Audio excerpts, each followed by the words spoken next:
You got it locked on Roadium Radio.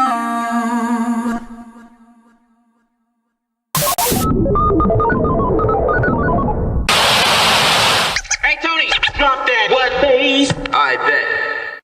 Dr. Dre in the place to be. Co-rockin' shit with my homeboy Steve. After Rodium, get stupid some. Yo, don't think that you can get none of Dre. The motherfucking doctor, the bitch hopper, the sucker motherfucking stopper. I'm fucked up, so don't mind what I'm saying. I'm just kicking it with Steve, Tony, A, and Susan. Yo, we be choosing dope shit to put in a mix. Know what I'm saying? We kick shit like and that's a fact. And if your shit ain't in the mix, you know it's whack. And that ain't no bullshit. I'm kicking facts on a serious tip. Word up, Dr. Dre's in full effect doing serious damage, boy. Tony, hey! Tony, hey! When you're ready, go.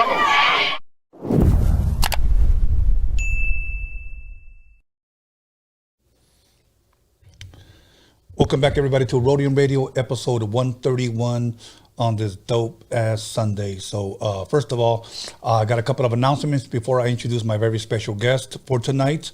One of my very special guests, okay?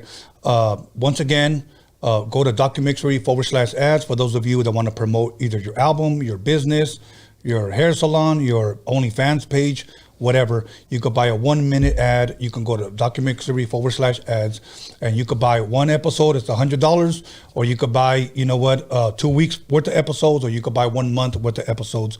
And the more you buy, the lower the price goes.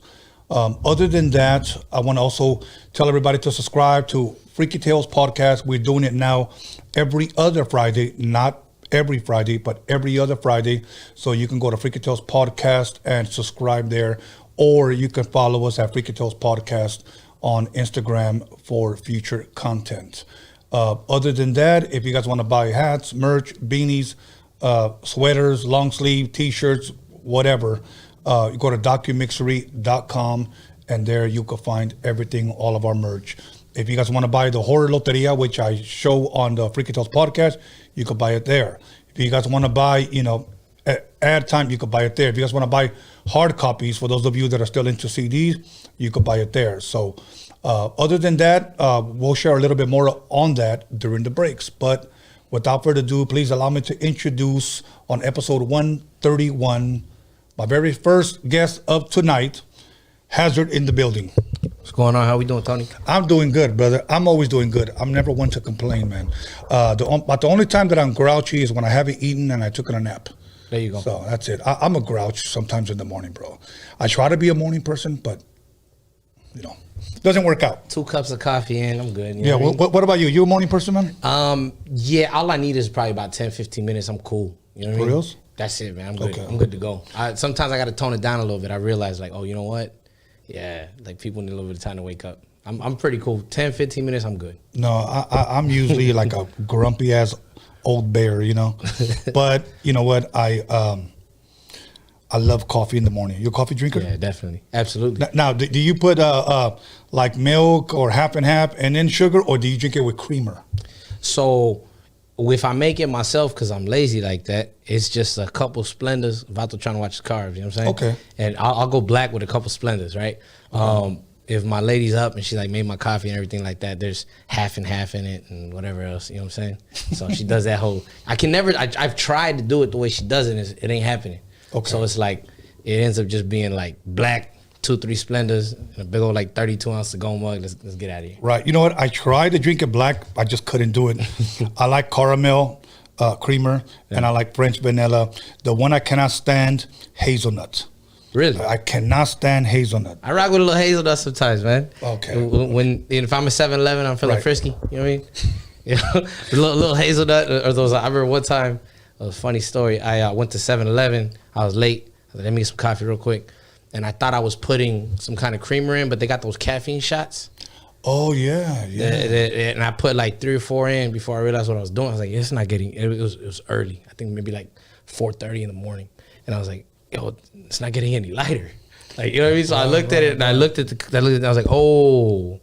So I like finished it off with cream or whatever the case was. Man, I was beaming. I don't mess around with a whole lot of, extracurricular activities. So, right. You know what I'm saying? So I was up. I was like seeing in high definition. You know what's funny, bro? That I'd probably get more of a, how would you say, a rush, if you will, or more energy or more antsy from coffee than I ever have from drinking Monsters. I like Monsters because I've never felt any energy. I just like the taste. Really? I've never felt any type of energy. For me, it's the Bang. Bang. Oh, yeah. Man, it's got like over 300 milligrams of caffeine. That gets me going.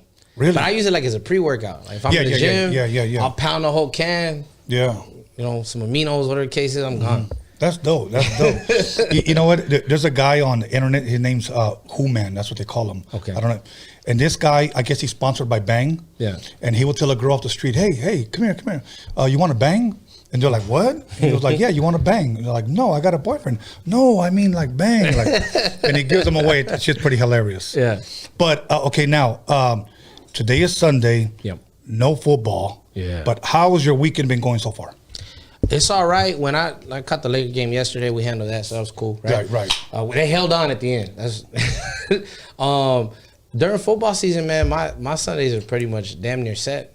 Kind of what's the early game, what's the late game. I like that. I'll sit there, write music, whatever the case is, watch whatever game's on. Right. But this what I tried to watch yesterday.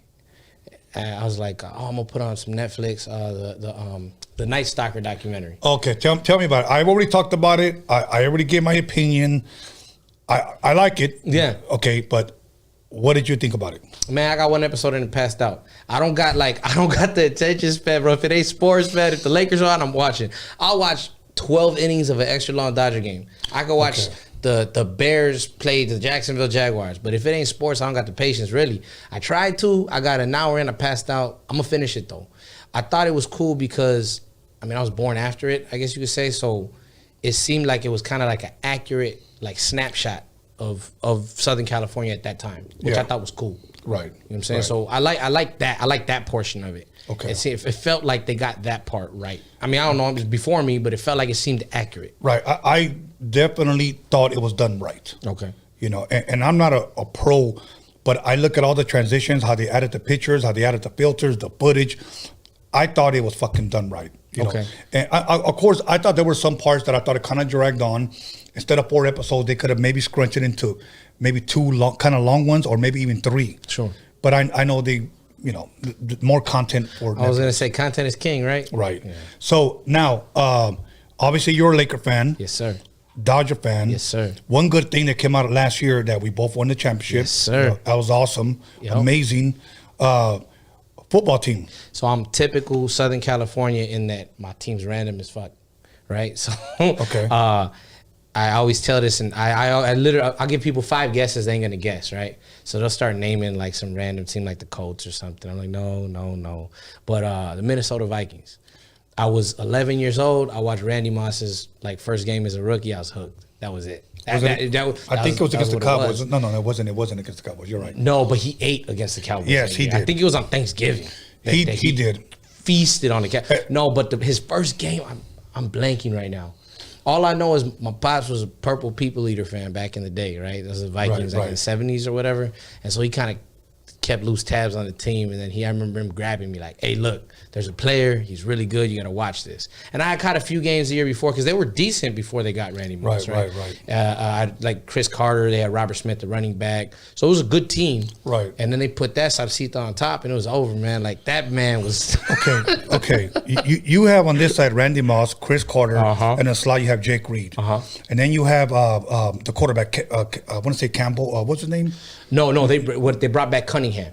Randall Cunningham. Randall Cunningham. It was before Culpepper. It was Randall Cunningham. Right, before Culpepper. Yeah. Pero before Cunningham, I think you guys had Jeff George. That'd be before me, though. It was Randall Cunningham is the first Viking quarterback I remember. Okay, because I know Jeff George in one of those places, maybe before they got Culpepper, they had but that motherfucker was throwing some bombs. But I remember Thanksgiving, we played, and that was the game that Deion Sanders couldn't play because of turf toe, and he was supposed to be covering Randy Moss or whatever. Yeah. But I remember the very first play on Thanksgiving, it was a flea flicker. Yeah. And they fucking threw that for a touchdown on the very first play, bro. Yeah. That dude, he was special, man. And I get mad now at them, like, damn you, Randy Moss. Like, because I was so hooked. Like, Right. I'm still a fan. Uh-huh. And I'm sitting there like, bro, you know how hard it is being a Viking? At least you guys have won at some point. Right. Like, you know, like, we've never won a Super Bowl. Right. Like, I'm like, look, I've told everybody, like, if and when the Vikings could ever take one, I'm going to need a week off. Because I'm a party like I'm on the damn team, bro. Remember that year that they lost against the Falcons? I don't want to talk about it. Man, we have so many. I can give you against the Seahawks, missed field goal. We should have. It was a gimme too. This was maybe like 5 years ago against the Seahawks. We get Favre on some weird, you know. Oh, he played his ass off. He played his ass off, right? And then you had Bountygate, right, against the Saints.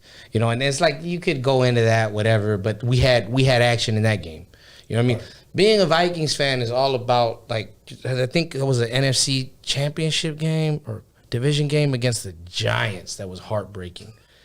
Yeah, if I knew what I was signing up for, bro, I'd have probably been like a stereotypical Mexican and just like rooted for the Raiders or some shit. Yeah. Man, it's difficult, bro. You know how hard it being a Vikings fan? I know. And then the worst part is most Viking fans, God bless them, but they're like from Minnesota. They're like really nice people. Right. So you get in a bar and you see another Vikings fan, and hey, bro, what's up? You know, super nice, polite and shit. But then whoever you're playing, their fan base is way more active. You know what I mean? I'm sitting there with fucking Chuck from Iowa, and you know what I mean? And you're just sitting there like, man, like, you know, like you're a Cowboys fan, or if you're like a Raiders fan, you got at least a few homies with you that rock with your squad. You know how hard, and being a Vikings fan? I only know one Viking fan other than you. There it is. But I know football, so, but you know what? Here's my thing. Yeah. And my whole thing is I can go to a fucking sports bar on any Sunday. Who's playing? Browns and Dolphins. Fuck it. Yeah. Let's go, Browns. Yeah, as long as it's a good game, bro. Yeah. Now, college. Do you have a college football team? Yeah, man. And then I'm against the grain on that one. I'm a Bruins fan. Like really a Bruins fan. We're a family divided. I got cousins that I'm like super close with, and they look at me like, what the hell happened there? But when I was growing up, this is the 90s. I think we beat SC like 8 years in a row, whatever it was. You know what I'm saying? I'm watching Deshaun Foster run for like 1 million yards. You know what I mean? Just a lot of like really good players. Right. So, I mean, I just, you know, and what it was too, we had a program at school. It was like a keep the youth out of gang shit. Right. And if you basically, as long as you showed up to PE and you dressed, which was like a big deal, right? As long as you did put them damn shorts on and a stupid T-shirt, like you were qualified to be part of this group, and then they would take us to UCLA games. So I seen like when as a kid, I seen the Bruins play, the Ducks won that. I seen them, and then it was really cool. I seen the Bruins play Michigan, and now it's pretty cool. Okay, this is like 2000. Is that one dude? What the hell's name? Chip Kelly? Is he still there? Yeah. And he's actually like nursing the program back to life. He's doing all right. You think so? Yeah. Like a lot of people were not fans. I'm like, look, it's like a rotten house or something. You got to strip it down to the studs, and some of those got to go too. You know what I mean? He took they paid him so much money that they weren't just gonna. Well, it's just like Chucky from Raiders. Yeah, that motherfucker should have been gone, bro. His time is past. It's a wrap, homie.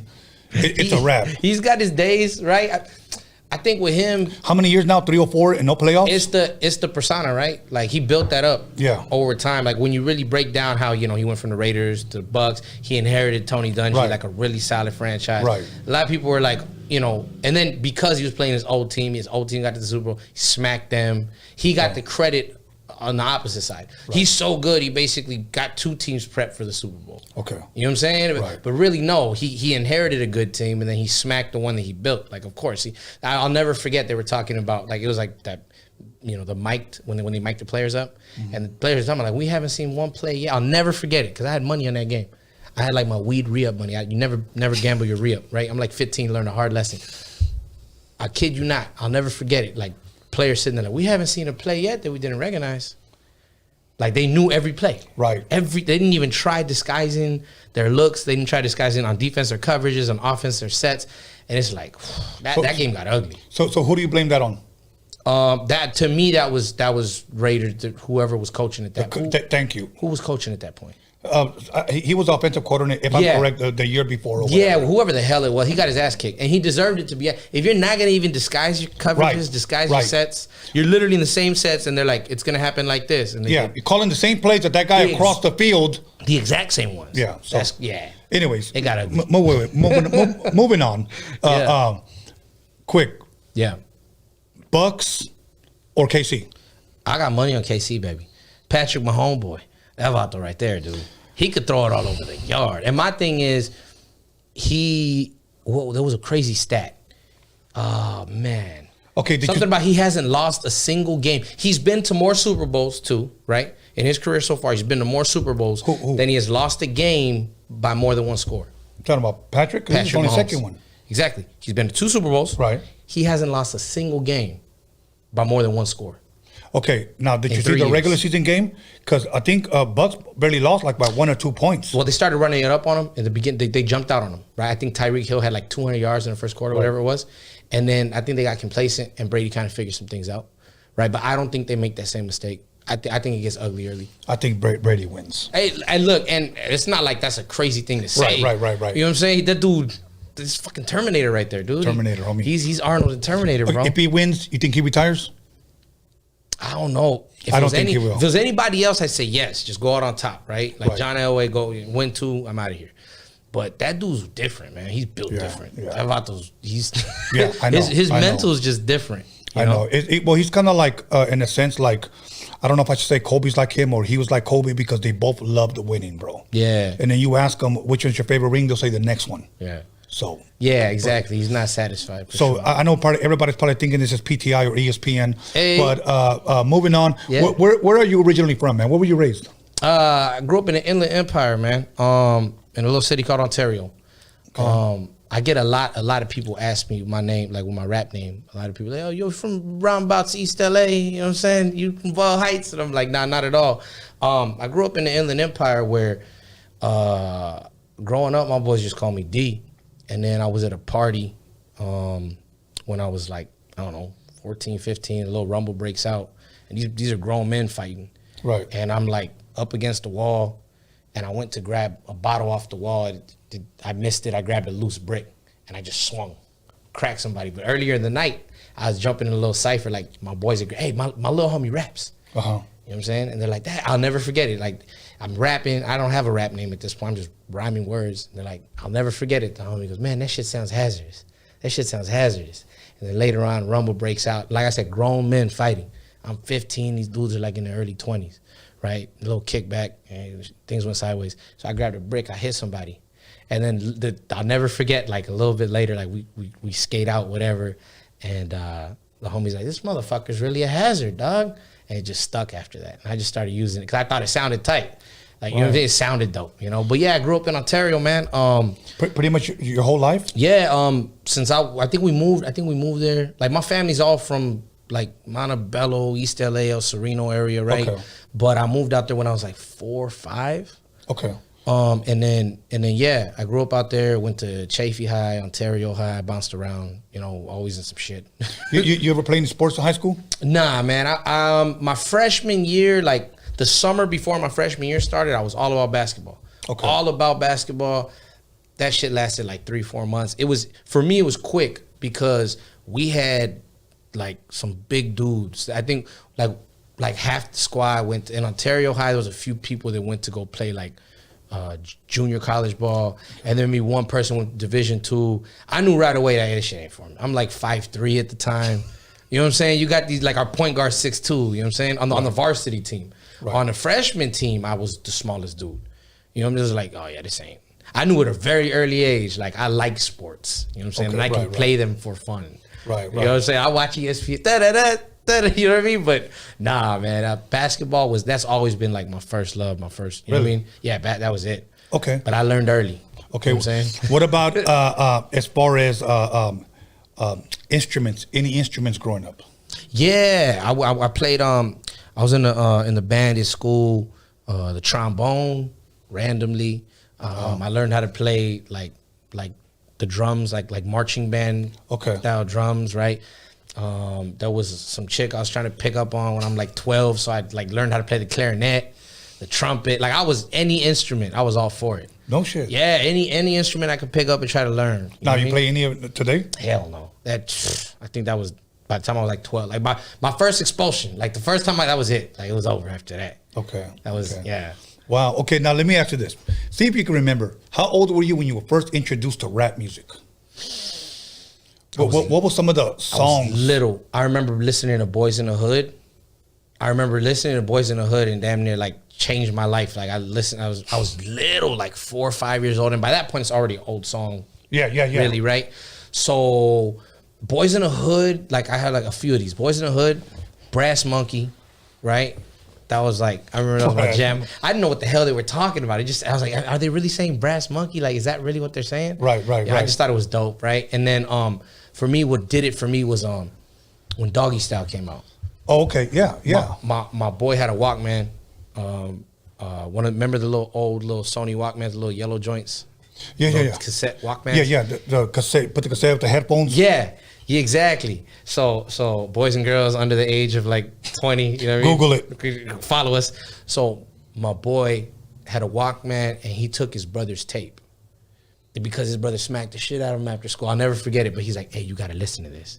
And we went like behind the bleachers at lunch, like he's like, check this out. Because he was like looking, he was like keeping lookout because we weren't supposed to have the headphones at school. Right. So here, put it out of the sweater. It was like an illicit deal and shit, right? He gives me the Walkman and I just started listening and I was like, that was game over for me.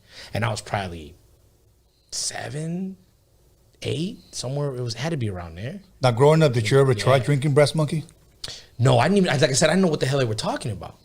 I'm not exaggerating. I was a fully grown man before I knew what the hell a brass was. Because this is before, like, you know, you could just Google lyrics and understand what and I was like, well, everybody else seems to know. It's one of them things you don't want to seem stupid. Right. You know what I mean? I was a fully grown man when I found out what a Brass Monkey was, and I was like, that's a brass. I'm cool, bro. You never tried it, though? I'm good, dog. It was my boy, shouts out my boy EQ. My boy EQ busted out a Bud Ice and some orange juice. I looked, what the fuck you doing? He's like, Brass Monkey, bro. I looked at him like, uh-oh. And I was like, after like 25 years of living, you know what I'm saying? Okay, now I'm gonna.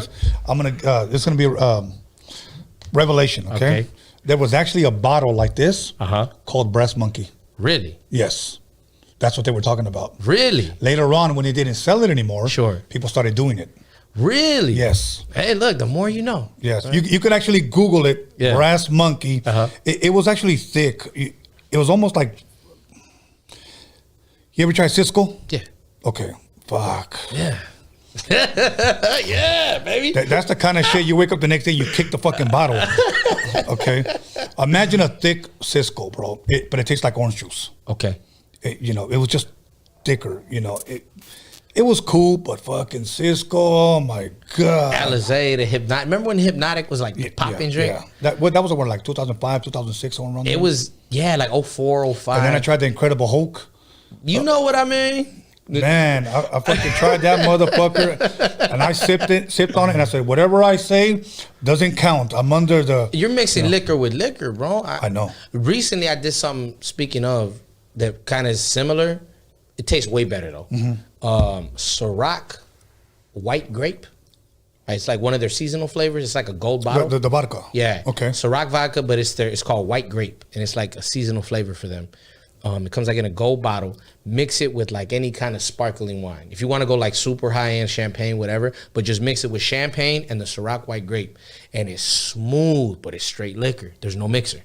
It's just vodka and champagne, basically. Wow. You tried it? Yeah, man. Like 2-3 glasses of that, and you're sitting there like, oh, because it tastes like there's a mixer in it.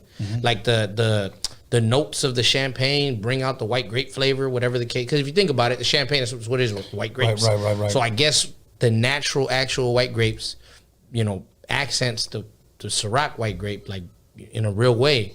So you're sitting there drinking, it's like, no, manches, it's like a panty dropper, bro. You're sitting there like, oh, okay, oh, this is what we're doing. Right. Okay, like, and I've given it to like a lot of, hey, try this, and everybody, what is this? This is bomb. And then like, a one drink in, and they're like, oh, hold on, what's in that? Yeah, right. I told you, vodka and champagne. Like, wow. Like some of the old school ghetto drinks, it was silver satin, with Kool-Aid. We put a little Okay. thing of fucking Kool-Aid. And then another one was Thunderbird and Yeah. pineapple juice. Okay. I've heard of that. Yeah, and then one of them was it was champagne and the fuck's that? Night Train. Champagne and Night Train. And you know where I got that from? No. Sanford and Son. He called it Champipple. So, yeah, bro. So I saw it. I was like, fuck it, let me try it. Yeah, why not, right? Yeah. But I remember one of my homies, this is no fucking lie, Yeah. okay? And I want to, this is going to be the new Instagram challenge. Yeah. Okay? He had some vodka, but he had nothing to mix it with, okay? Now, he was living with his grandma, and his grandma had like constipation problems. Okay. So all they had was Prune juice. prune juice. Oh my. Really? Yeah, so he mixed vodka with prune juice. Oh no. And he was like, fuck it, you know? He goes, I was fucking buzzed taking a shit, homie. Have you seen that TikTok that sound that he's like, oh no, oh no, oh no. They like show something like a situation going from bad to worse. Yeah, you know? yeah. That song popped in my head right Vodka and prune juice. now. Go ahead. No, man. Yeah, yeah, Oh, it's so- gonna get you faded and get you cleaned out too. You gonna black out and wake up with brown sheets. You might as well just fucking have a torta del pastor with vodka and prune juice. Oh no. Yeah, Oh, so I that's see all you bad. drinking the Mickey's 40. That's dope. Actually, you're the first guy to bring a 40 here. Look, call me Mr. 40 ounce Fridays, right? See, the reason why I don't drink 40s because I like to share, so I'll bring smaller bottles or whatever. Yeah. But I'll kill a 40. Yeah, look, man, my throat was parched right now. I was like, yeah, you know what? Let's get right to it. Why not? A lot of people, it's funny because a lot of people ask me, you know, you really like Mickey's? And I'm like, yeah. It's the 140 I can stomach at this point. In the 80s, Mickey's, King Cobra, Yeah. St. Ides. Yeah. I'll be honest, I didn't like 8-Ball. Okay. I didn't like fucking 8-Ball. That motherfucker tasted like unleaded. I couldn't hang 8-Ball. Of course, I drink Mickey's or whatever, and I drink Cisco. Cisco, like if I really wanted to low cup, you know, then I fucking drink that motherfucker. But I guarantee you, I didn't remember shit the next day. Man, look, I've been doing it for so long now. Like, this shit's like, I feel weird saying it, but it's just like drinking a regular beer for me. Okay. I feel like an alcoholic saying that shit. I mean, it gets to me at a certain point, but I don't know. Okay. You know. Now let me ask you this, because I know you do 40-ounce Fridays. Yes, sir. Okay. And you freestyle Yeah. every Friday, if I'm correct? Yeah, I drop a verse every single Friday. Okay. Now, don't let her know too much. We'll talk about it after the break. For sure. Let me ask you this. At what point in your life, how old were you when you first started either freestyling or started writing shit down? Yeah, I think the first rhyme I wrote, I tried to write a rhyme. I was probably like 9 years old. You had I don't know if you had this, but when I was in school, we used to have to do like it was called a free write or something like that. Like every day, they give you like 15 minutes. You just had to write either a story or some sentences, whatever. Oh, I don't. So that's what my teacher was big on this. It was like in 4th grade, I think. Yeah, like 4th grade. Mrs. Felton. Shouts out to Mrs. Felton. I just remembered right now. She was like, she had us do like a write. We had to write something every day. And what you could do is you could use 15 minutes to start a story and then continue it the next day. So one day it's like, man, I'm gonna write a rhyme. Like at this point, I'm like, I love rap. I know that's the music that I love. I'm like 9 years old. I don't want to hear nothing else. You know what I mean? I like R&B songs used to come on like in the 90s. They would always have the rap feature. I'm just waiting for the rap feature. Right. You know what I mean? It didn't matter if it was like a legit, Method Man, Mary J. Blige, or if it was like Aaliyah and Timberland's doing that little breakdown part. I wanted to hear the dude rap. It didn't matter who it was. I always wanted to hear the rap part of every song. So I was like, I'm gonna write a rhyme. And I wrote a rhyme. I was probably like 9 years old. Then after that, I was in junior high. I remember watching some dude freestyle. And I don't know if he had written it down or if it was coming off the top of his head, but he was rapping. He was rapping real fast. And I thought it was just the coolest thing. I was like, this dude is dope. And I remember I want to do that. And then when I was probably about 15, maybe a little bit, I was like a freshman in high school. And I seen some dudes freestyling, and I kind of walked by, and I just kind of started standing there, and they wanted an audience, so they were happy for me to be there. So I'm standing there, I'm listening, and I did that probably about a week. And then I went home and I like tried to scrape together some rhymes, like what rhymes with this. And I went in and I remember like I was waiting and like dude's beatboxing and everybody's going. And then like the dude's still beatboxing, nobody's going. I just jumped in. And I'm the quiet kid that's been listening to their shit for about a week. Wow. Their cipher, you know what I'm saying? I just jumped in and they went crazy. Because at that point, it was different to see a Mexican rhyming. And I remember my homeboys used to be like, hey, what you doing over there? Like, you know, and I'm like, man, these fools are rapping. Like, I like that, you know? So then I told them, like, I told all my homies, like, hey, bro, I'm going to go over there. I'm going to rap today. And they were like, nah, shut the for real? I was like, yeah, I'm going to rap. So, like, we walked over. And by this point, they're used to seeing me so it was like, it was just love, like, you know, handshakes, whatever. And we're just standing there. We're listening. I just waited for my moment and I went. And it probably was horrible. I mean, I can't remember. It was probably terrible. It was god awful. But you had the balls enough to do it. But I had everybody going crazy. And it was funny because I remember I might have written maybe 6 or 8 bars, like memorized like 6 or 8 bars. And after those were done, I was like, fuck, what do I say? Like, because these fools are going crazy. Like, you know, like everybody's going nuts. They're like, oh, this is tight. And I'm like, you know? And I was really genuinely at that point trying to freestyle. You know what I mean? But like, I really got props just for, like you said, having the balls to do it. That'll you know what I mean? So I was young, bro, and I was just, for me, it was genuinely. And I always bring everything back to this. Like, a lot of people DM me, they'll message me, hey, bro, I want to rap, or I've been thinking about rapping. And I always tell everybody like this, like, fall in love with the process, fall in love with the culture first. Yeah. Like, you gotta like, don't get me wrong, there's people that are like, look, I think music is a hustle. I think I can hustle. I'm a businessman. I can halfway sound cool on a beat. God bless them. You know, more power to you if that's how you feel about it. But what I tell everybody, like, if you really want to have some kind of success or whatever the case is, like, really fall in love with the culture and what it is. Yeah. Right? Like, actually the process of putting words together, making things rhyme, figuring that out. Go back, listen to the wordsmiths and like the people that were really good at this. Yeah. That are really good at this. Like, there's some dudes in their 50s that'll dust a lot of these a lot of these young bucks. You know what I'm saying? So for me, it's like, that was it. Once I was hooked. I was hooked as a fan. I was a fan first, right? Okay. Let's press pause right there. We're going to come back, pick up right where we left off. For sure. Everybody, we're going to go ahead and take a 10-minute break. I'm here with my boy Hazerd. Hopefully he busts a little verse for us when we come back. So if not, all good. You can go ahead and get a little bit of that, more of that Mickey's in the system. Let's do it. So you can spit. So make sure you call somebody, text somebody, slap the shit out of somebody, let them know that Hazerd is in the motherfucking building. We'll be back 10 minutes.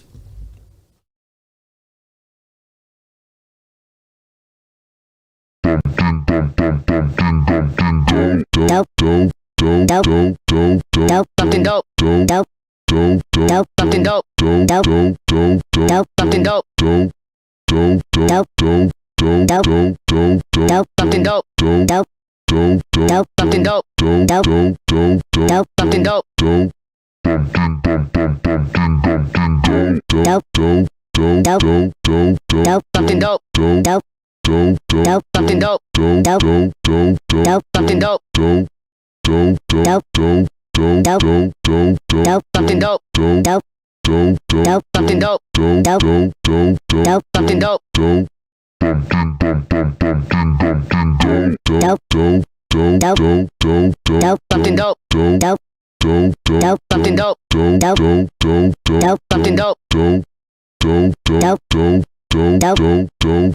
Something dope. Something dope.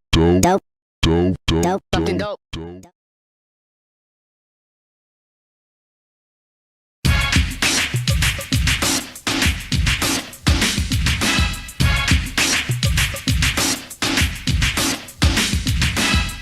You'll call somebody, text somebody, slap the shit out of somebody.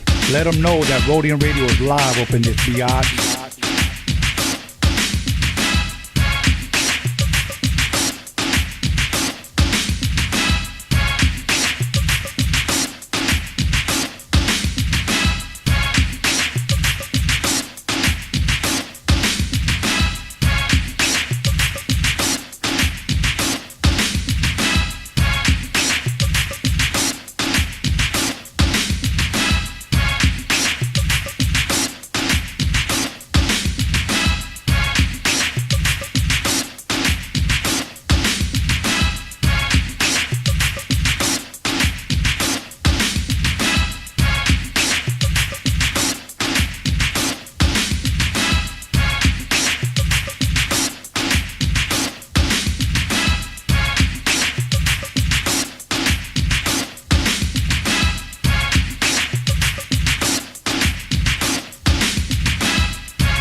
You'll call somebody, text somebody, slap the shit out of somebody. Let them know that Roadium Radio is live up in this biatch.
Wow.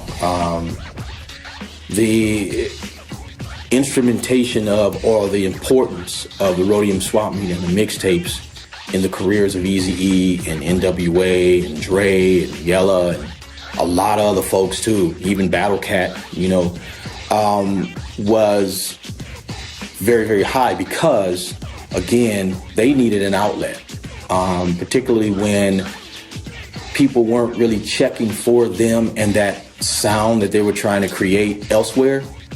At the Rodium, you had at least a way to sort of mass market your stuff and have people listen to it and give it an opportunity and give it a chance. And because Steve believed in and already had a relationship with Dre and Yella, he was more open to allow them to do that. And they were doing mixtapes for him too. Dre was doing them, Yella was doing them. So you could squeeze in, or they could squeeze in or sneak in some of that NWA stuff. So when people bought the mixtapes and they heard the songs in there, yo, what's that song? It's dope, I wanna hear that again. So it was a way to really market NWA and market the material that they had that wasn't getting, you know, let's say the radio play or getting the distribution that it needed at that time.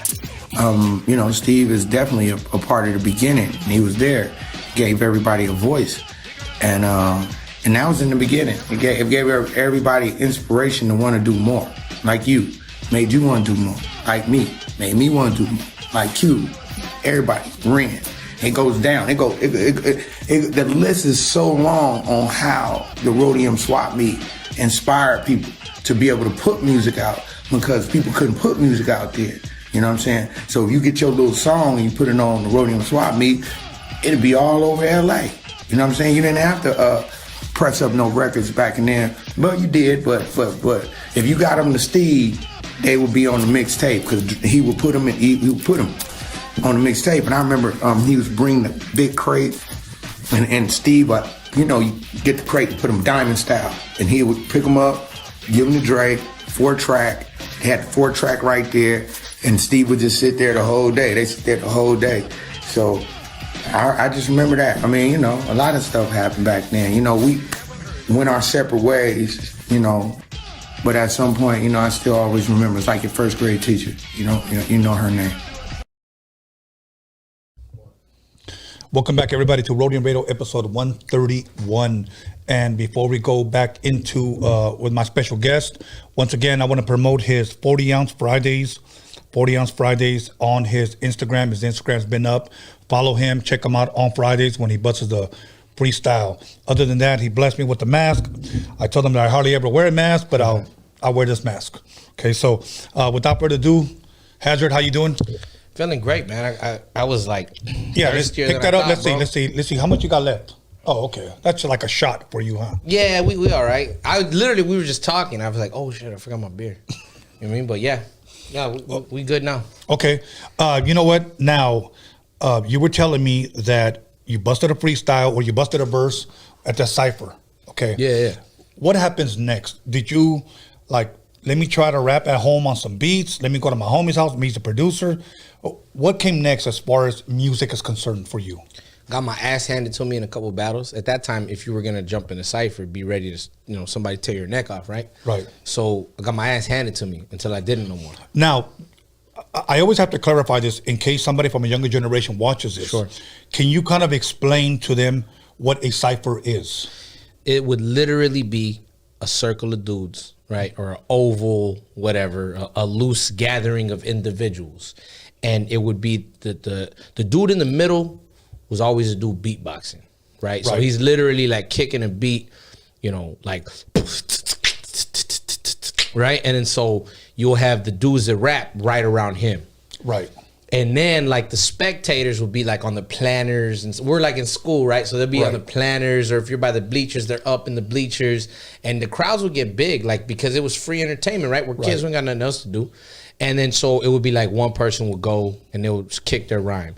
They might be like legitimately off their head saying things. The dudes that were the nicest with it, they could go around the circle and talk about this dude's shoes, this girl's clothes. If a girl got her nails done, they'll throw that, like real, like stuff that you had to be off the top of your head, like, figuring out. And those were always the dudes that had the most respect. Like, you could come with a real dope, slick rhyme that you wrote that took a bunch of time to memorize, but if people knew, and you can kind of tell, like, you know what I mean? If people knew that you had wrote that thing down and you had memorized it, it wasn't the same reaction you would get from the crowd as if you could go off the top of your head. You know what I mean? Like, really just, think of some stuff and say it. That was the dude that got the most respect. That's what I was going to ask you, was that can you tell when somebody pre-wrote a verse? And yeah, 1,000%. And I don't even fault anybody. Okay. I think that entertainment value is most important. I think that the funny things are when you see dudes that didn't realize there was a camera on and like, I'm gonna kick something off my head and they're reading off their iPhone. Oh yeah. Like, that's always funny. It's funny to me because you didn't have to say that. Like, oh, this is off the top. I'm reading from the iPhone. I don't care. To be honest with you, it doesn't bother me. Like, give me dope rhymes. Like, give me, entertain me. That's what this is ultimately about. And push the culture forward. Figure out a new way to flip a word or a metaphor, or, come with a sick punchline. I'm good. I don't care much, But you could, it's easy. The way I see it is when somebody's really, really good at, coming off the top of their head, you can still hear them. The way I say it is they're pulling for the next word. Like, you can hear it. There's almost a delay in what they're about to say, or they'll have like a go-to phrase. You know what I'm saying? Mm-hmm. Most cholos and I've been guilty of it, and I don't give a fuck. I don't even give a fuck, right? But I remember Jin the MC. He was on that 106 and Park Freestyle Friday. Yeah. His was, I'm nice when I'm freeing. Like, he would always say that, right? Like, he would say that. And that was his, like, okay, he's gathering what he's about. Every time I hear a filler, like, that's what I call it, right? Like a pause for, I'm like, oh, he about to say some shit. If he's any good. He's going in his bag for his next thing. He's trying to figure out what he's about to say. So he just said his go-to phrase. Okay. So is it almost to buy time something while he thinks? Yeah, that's all it is. Because I've done it. We're all guilty of it. Like, I don't care how nice you are. Doesn't matter. You're gonna have either go-to phrases or certain ways that you do things to buy time. See, the reason why I asked this because I'm not a rapper. Right. Okay, so I'm learning as well as they are. Sure. It's kind of like when somebody's lying and you hit them with a question. You know how you know they're lying? Because you say a loud and clear, did you do that? What? What? Huh? That's how you know. No, I didn't hear you. Say that. Wait, what? What? Yeah. So that's kind of like the what in the freestyling when they're go-to phrase. Yeah, absolutely. Okay. Okay, now let me ask you this. 50 Cent said this. He said, and I hope I'm quoting him right. And if you know the quote, maybe you can correct me. He said that he would put the house down. Anybody go up against Eminem. Okay. Do you think that's correct? Do you think that Eminem is dope freestylers. I don't know. Have you ever heard him freestyle? I just heard his songs. Right. So I mean, he battled. I think when 50 said that, I know what you're talking about. I think 50's talking about like diss track for diss track. Okay. Right? Okay. I think so. I know what you're talking about. My thing is this, when it comes to that, when it comes to actually putting out a legitimate diss record, where you're not like, you know, messing with somebody's neighborhood or their mom, like you're genuinely trying to eat this person alive. Show me a time that he went against another rapper and you were like, oh, M needs to hang it up. You know, the Machine Gun Kelly thing. Some people tried to be contrarians and say like, oh, I like Machine Guns better. Bro, really? Rihanna just hit me on the text. Last night I left hickeys on the neck. Like, the way he, come on, man. I don't know how MGK started. And I listened several times because I was like, yo, let me see if he, you know what I'm saying? Do you even like him? Is he any good? Machine Gun Kelly? Yeah. He's had records that hit, like, right? Like, he's had the Steve-O song, right? Steve-O, he had the record that he did for the, when HTC, the phone company, was out. I remember he just had a commercial. Right. And I seen him at an industry event one time. He was performing. It was like a Ciroc Beats by Dre after party for the BET Awards. So I got to see him, and on stage, his energy's dope. You know what I'm saying? I don't listen to a lot of the music. I'm aware of the songs that he's had commercially, though. Right. But I'm not sitting there like, oh, fuck, Kel's just dropped something. Like, Machine Gun Kelly dropped something new. I got to go listen to it. And there's no diss. Right. But Of course fuck, not. when's the last time you were like, hey, ¿sabes qué? That new Machine Gun Kelly, dog. Like, you know what I'm saying? I don't know. Maybe you're a big fan of his, but me personally, no. No, I'm not. I don't know. Like I said, I've seen him live. I did. I seen him in person do his thing as like an industry mixer and stuff. And it was a crazy. I just got out of prison, and I somehow ended up at that fucking party. And DJ Clue was DJing. I was looking around like, fuck, this is crazy. You know what I mean? I seen a bunch of people. Like, I was like, I see him on the TV. Like, you know what I mean? Right. So that was cool. And he's got crazy energy live, you know. But I mean, I've never. Now his song against Eminem's song. To me, I thought M took it on some battle shit, just on some like bar for bar, like who insulted the other person in a more effective manner. Like, fuck, dude, come on, bro. Like, let's be real. Okay. And then go take the technical rhymes too. Go look at the way rhymes fit together, like on some nerd hip hop shit. Right. Tell me that man, like, you know, chopped Eminem's head. You're fucking out of your mind, bro. What do you think about that moron? What's his name? From Pablo 106 who tried to diss Eminem. Pablo 106. That one dude. The guy that was Mariah Carey. I mean, look, Nick Cannon was defending his wife, bro. Like, you know what I'm saying? Like, fuck, you know Mariah was like, you better have my back. Like, you know what I'm saying? But she's not even with him anymore, right? But if I was married to Mariah Carey, if Eminem's like the GOAT to me. If I'm married to Mariah Carey, bro, I'm like, baby, you know what? I'm going to take care of this. What the fuck you going to do, bro? You married to Mariah Carey. Like, you married to Mariah fucking Carey. What are you going to do about that? Like, you got to... And the man's talking about prematurely ejaculating and nutting on your wife's stomach. You know what I'm saying? And your wife's a fucking... And then the worst part was when Eminem... I don't know if you remember that one. Yeah. When Eminem puts the shit out, he had her on camera. Or on record. And he had her in the studio, drunk as shit, you know, talking craziness. Like, and then they shut up. I don't know, a lot of people don't remember that. They shut the fuck up after that. Like, years later, Nick Cannon talks about it and whatever. I don't blame him. It's his wife. What are you going to do? You know what I mean? It's his damn wife. Like, hey, what are you going to... Fuck, I might as well just would have called them out on blows. Fuck the rapping. Well, that's what he... según, that's what he said. I told that for we could... I'll see you. We could box. Whatever. I get it. That's your wife. I'm not mad at you. I think you took the L in a really bad way. When he came back recently, you're talking about when he because he came back recently. Right. Eminem didn't even respond, bro. I know, yeah. You know what I mean? Now let me ask you this about Mariah Carey. Yeah. Yes or no? Does she look like Michael Myers? Yes or no? Michael, oh, you're cold, bro. That's fucked up. I didn't make the meme. I just posted it. I cannot unsee it now. That's fucked up, man. I cannot unsee it. Look, man, we're talking about the girl that, you know, with ODV, you know, him and Mariah go back like babies and pacifiers. So that's like a big part of my childhood. She made a lot of hits, bro. Yeah. No, you know, she don't deserve that. I just saw the meme. Hey, no, that's quality though. Okay, everybody saw it. That's quality. I had one girl tell me, a lot of people tell me I look like Mariah Carey. No, you look like Michael Myers. You look like Michael Myers. No, he said she looked like a burn victim. Oh my god. Okay. All right. Playtime's over. Oh man. If Eminem would have said that in a rap. Yeah, that would have been it. Okay. Fuck. Okay. All right. To me, my opinion. Yeah. Well, let me ask you this, and then I'll tell you mine. The greatest diss song ever. Okay. What song is it? As soon as you said that, for me, it was Hit 'Em Up. I thought of that right away. But if I go like into it more, like as a rap nerd, you know what I'm saying? I would say like The Bridge Is Over or Ether. Ether. Okay, for me, I understand the historical importance of like The Bridge Is Over. Right. I'm gonna have to say Ether for me. Okay. Just because of where I was at. I was a kid. I'm like 14, I think, when Ether came out. So for me, like at that point, I'm trying to write rhymes. Okay, Ether, You know for them that don't know, I know who rapped it. Let them know who rapped it. Nas. It was when Nas was battling Jay-Z. Okay. And it was, Nas was at a point in his career where they thought Nas was done. He was washed. Right. It was over. You know what I mean? He had a shot. He blew it.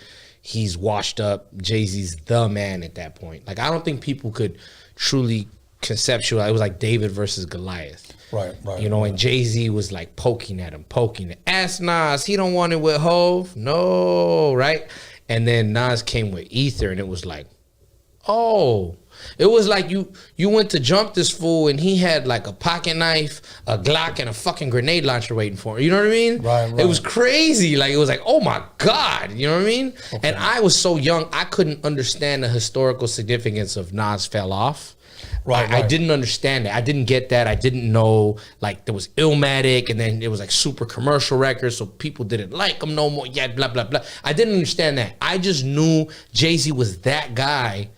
And then Nas, like, when the name of your song becomes a verb, you ethered that motherfucker. Like, you ethered that shit. There are people that use that as a verb. Like, to ether somebody in hip hop, you know what that means. Oh, he fucked him up. Right. Okay. Oh, he killed that track. He ethered that.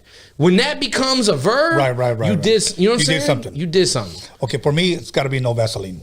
Oh, see, that's an oversight on my behalf. And that's my age talking. Yeah, he did that. Okay, shit. now another question. Yeah. You take, say hypothetically. Okay. Okay, for those of you that don't know, this pretend. Yeah. Eminem. Okay. And Ice Cube, if they had to write a diss song to each other, in your mind right now, 2021, who would win? Fuck. So you already know the angle that Ice Cube's, well, in my opinion, the angle I would use if I'm Cube. Like, he's gonna come from, you know, like, I'm literally thinking his what? You white devil, like the KKK. You know what I mean? Yeah. You know what he's gonna do. You already know that. Well, maybe not, because he's such a bright guy. Maybe not, right? Right. Fuck, I don't even know. I don't know how that turns out. That would get ugly. I feel like. They're two very successful individuals. Nobody's getting killed over that. But I mean, like, on some like. On a song thing, it would get low. Like, the low blows, because you would have to, right? Right. Because you got to respect the pen of both of those men. I don't even know, bro. I just know it'd be ugly, but entertaining for us. Like, yes. I would sit there like, popcorn. Like, you know what I mean? I have to twist your arm. Who would you put your money on? I have to twist your arm on this one. Fuck, man. Because I'm from the West Coast, but you're talking about one of my favorite rappers ever. We both know, we can agree with this. It'll be hella good, though. It'll be good. But, okay, this is what I would say. Before everybody wanted to fucking pretend that they were social activists, right. I think Eminem takes it. But I think that if Cube works the right angle, which to me is the obvious one, but I think Cube could do it well, and from an honest place, it's not like he would be like, you know, black power, black pride for some corny shit. Like, you know what he's about, like his whole career. He's been consistent about the shit. Right. But in today's climate, with a lot of people wanting to be like pretend activists, you know what I'm saying? I feel like Q would take that just because of today's social climate. Right. And you know what I'm saying? I almost feel like he could jab at M and M wouldn't say nothing back just out of respect. You know what I mean? Okay. And then like I said, in today's social climate, I don't think M takes that. Like, I don't. You Okay. know what I mean? Because Alright. he went and dissed all the Trump supporters that liked his ass. You know how many Trump supporters were mad at Eminem, bro? You know how many Trump supporters were like, I think it was something I think on Fox News, somebody was like, I like Eminem, but he really disappointed me. Like, you know how mad white people were like, hold on, he not with us on this one? Shit. Right. Okay, you're a big East Coast fan. Sure, absolutely. Top 5 East Coast classic albums or top 5 classic groups, either or. They don't have to be in order. Ready to Die, and we'll go albums. Ready to Die, Capital Punishment. Okay, name the artist. Please. Sorry, Notorious B.I.G., Biggie Smalls, Ready to Die. Big Pun, Capital Punishment. Jay-Z, the Black Album. I think the whole retirement thing, I think almost overshadows how good that fucking album. That album was amazing. I just told you how big of a fan of Nas I was. Right. Like, that album was so good because I was kind of like, man, Nas murked this fool so bad. I was kind of like, anything Jay-Z came out with, I was like, it's okay. That's how hard Nas got him, right? Right. The Black Album, I was like, oh my God, like, wow. And then I think the documentary, the whole thing that came out with it was amazing, right? Nas, for me, I always tell everybody this, for me, it's Stillmatic, not Illmatic, just because of when I grew up. Like, I think Illmatic's a phenomenal album, so it gets like that honorable mention almost. But for me, like, I'm not gonna front. I grew up, I'm young when Stillmatic came out, right? So Nas, that was like, for those of you who don't know, Nas's first album was called Illmatic. Stillmatic was the follow-up. Like, look, you fool. He had a few albums in between it, and people thought he fell off. So he's like, really? Okay, it's still Illmatic. Right. Stillmatic. For me, that album is phenomenal. You know what I mean? So we got Ready to Die, Capital Punishment, Black Album, and then this one is for, like, it's kind of not random. It's not that it's horrible, or it's not that it's a bad album. It's phenomenal. But for me, I was in prison, and my boy shot me a copy of Liquid Swords. Jizza, Liquid Swords. And that album, for me, because it got me through a lockdown. Like, I didn't have no CDs. Like, I had my CDs out, and then somebody that I had lent some CDs to, their cell got raided. They got taken. My CDs were gone. I was heartbroken. I was like, oh, you got to be kidding me, bro. You know what I mean? And I remember, like, I moved prisons, and this fool hit me like, hey, bro, I got you, dog. They confiscated, but I'll pay you back for the CDs. He felt bad, you know what I'm saying? Right. And he did end up taking care of me, but still, at that point, I'm on a lockdown, no music. I had the Liquid Swords album, and I listened to that motherfucker over and over and over. So for me, it's kind of got like a special place. Okay. You know what I'm saying? So I would say Biggie Smalls, Ready to Die. We did Big Pun, Capital Punishment. I mean, if you need an explanation on that, I don't know what the hell to tell you. No. Go do some research. You know what I'm saying? Jay-Z, the Black Album, Nas, Stillmatic, and then Jizza, Liquid Swords. Awesome. Top 5 East Coast albums. Top 5 West Coast. Okay, and I'm gonna throw a wrinkle in it because I feel like it's a West Coast album, even though it's all right. Go for it. Snoop Dogg, Doggy Style, like I was saying before, like that. Like I fell in love with hip hop because of it, right? And I'm gonna put 2 on there: Snoop Dogg, Doggy Style, and then The Last Meal. Okay. Because I was really falling in love with the craft at that point. When The Last Meal came out, I was like, this is phenomenal. I think that was when he was with Master P still, right? That was his last album. I think that's why it was called The Last Meal. Because it was the last joint with Master P. He had Lay Low on there. He had the SNOOPDO just he had some bangers, man. There was that.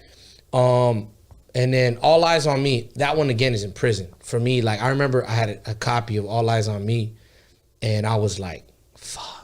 Like I always tell people I couldn't appreciate Pac until I got locked up. Like when I was doing my term, like I sat there listening to Pac. Like, of course, yeah, he's great. We all know all the hits. But I'm sitting there listening to All Eyes on Me. Like, I remember sitting there like, damn. Like, you could hear the pain in his voice. And if you've never been locked, it sounds crazy, it sounds ignorant. If you've never been locked up, you do not understand what that man went through to come out and make that record. Right. You know what I'm saying? And so that out for me is so important. And then I would say Dre's 2001. Okay. And then the other one that for me, because it had such, it's crazy because it's technically an East Coast album, but the production and the influence was so West Coast. I say 50s Get Rich or Die Trying. Okay. Because that was gangster music. Like when at a time when gangster music wasn't being made like that. And he made unrepentant, like gangster music. Yeah. You know what I'm saying? So crucify me for that one. But like Dre was an executive producer, bro. Yeah. You know what I'm saying? He had bangers on Classic records. Absolutely. Okay, I always ask everybody this question. Yeah. Biggie's Life After Death double CD. Okay. Tupac, All Eyes on Me, double CD. You had to choose one. Okay, before prison, it would have been Life After Death. And then just because of, like I said, because of the attachment that I had, like that, literally that album might have got me through like a year of prison. All Eyes on Me. So it's just, it's, I know I'm having my cake and eat it too, but like before I got locked up, I would have said Life After Death. Okay. But I have to say All Eyes on Me. Like I said, it sounds crazy. Maybe if you're like in a fucking third world country somewhere, you know what I'm saying? Or even if you're here, you're living in the hood and your pops is gone, your mom's is on one, you know what I mean? Lights just got cut off and you're 15 caring for your fucking 3 younger children. And you're sitting there listening to All Eyes on Me, then you probably got a pretty good fucking idea what he's talking about. Right. But like you literally got to be at like rock bottom, lower than low, forgotten about. For that album to really, for you to be able to understand his pain and frustration and how he can make that, how you can go from Brenda's Got a Baby to that, you know what I'm saying? Right. You like, there's just a certain level of like difficulty in life that you would like have to experience for you to be able to one-on-one kind of level with that album. Favorite Tupac song, if you have one? Man, that's like asking my favorite, like if I had a bunch of kids running around, right? Oh, fuck. Yeah, no, I couldn't do it. Okay. Yeah, that's crazy. That's like. Okay, of a Biggie's first album, okay, Ready to Die, your favorite song. I love the intro on Ready to Die. That's crazy to me. That intro. So gangster. And I'll never forget because my boy Got Beats, shouts out my boy Got Beats. He's always told me like, hey bro, like when you rap, dog, tone that shit down a little bit. Like you don't gotta fucking kill everybody. And his thing is like, hey, be careful, don't be so aggressive. And I'll never forget we were sitting there listening to Ready to Die, right? And he looks at me, he goes, this is a classic, huh? Like this is considered a classic, right? And I'm like, yeah. He goes, yeah, fuck everything I ever told you, bro. Like, my bad. That's my fault. You know what I'm saying? Like, the intro on Ready to Die is, like, so unrepentantly. Like, it's always funny because Pac got characterized as the gangster rapper and Biggie was the East Coast dude. But both of Biggie's albums are so much more gangster rap than most of whatever Pac did. That intro is amazing, though. Oh, my God. Are you kidding me? Yeah. Like, I would have to say that my favorite song off that album was Give Me the Loot. Okay. Give it. Oh my God, yeah. As soon as the fucking beat kicks in. As soon as the beat kicks in. That one, and on Pac, I would have to say So Many Tears.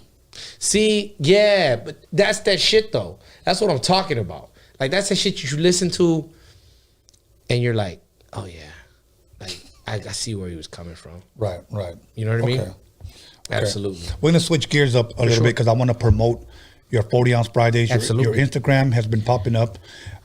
Tell us what 40 Ounce Fridays are again. Just elaborate a little bit more so that people can tune in. Yeah, absolutely. They'll follow you on Instagram, and it's I am Hazerd, correct? I'm a Hazard. A Hazard. The letter I, the letter M, the letter A, Hazerd. I always do that because people. I get it. I see why it's easy to twist.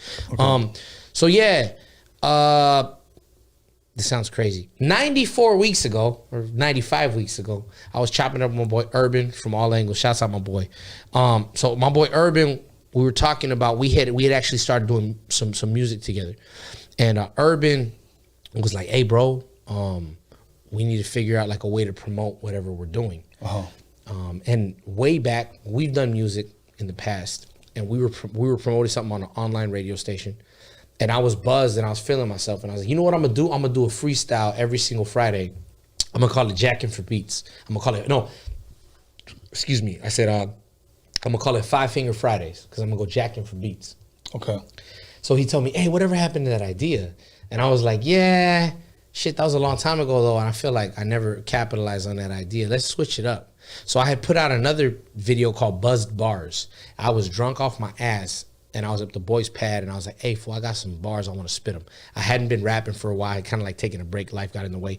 And I put this video up on Facebook, on my personal Facebook, and it got like 15,000 views. I'm drunk off my ass. And I was rapping to Cell Therapy by the Goody Mob.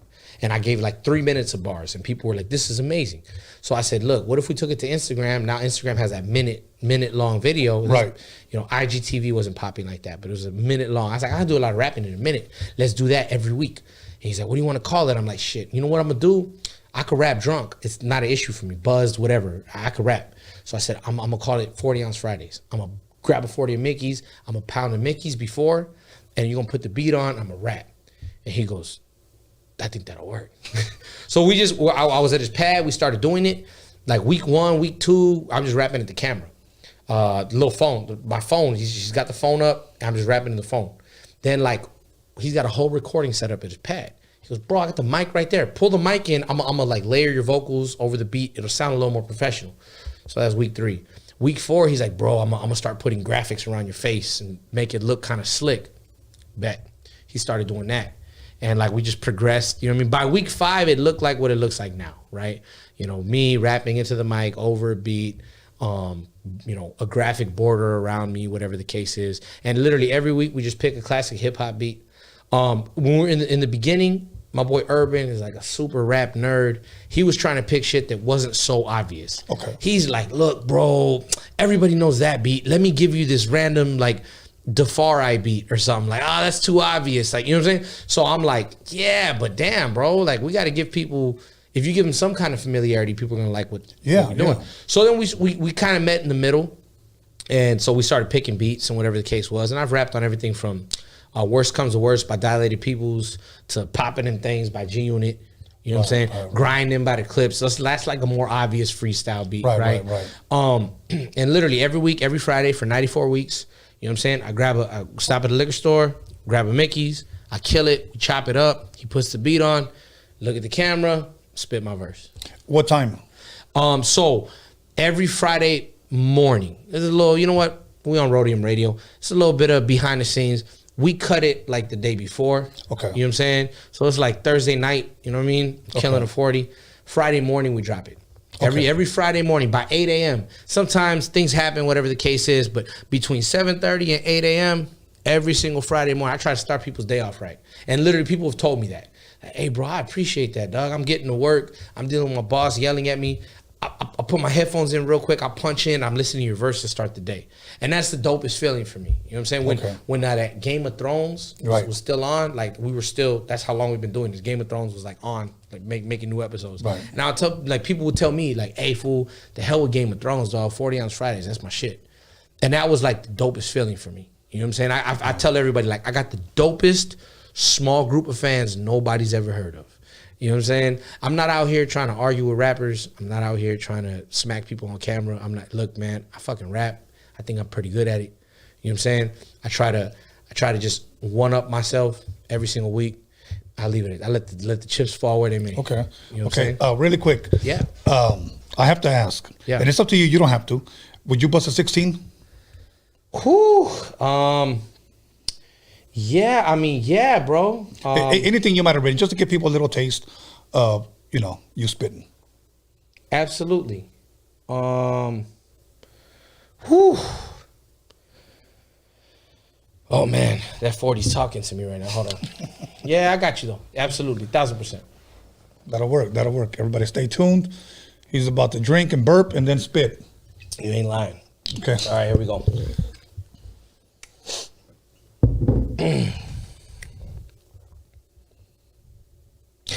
All right. And that's to getting older now, I don't be understanding. We used to have to hide the money we was rubber banding. Nowadays, y'all get a bag and Instagram it. You looking like lunch meat to those that are famished. My family finally understand that I was born a bandit. Enemies got bandaged when the burners got brandished. Cause we don't pull it out for an entertainment advantage. We put it to your mouth for your entertainer's advances. And you ain't got the answers when that bullet make you sway hard. Born and stood a killer from the cradle to the graveyard.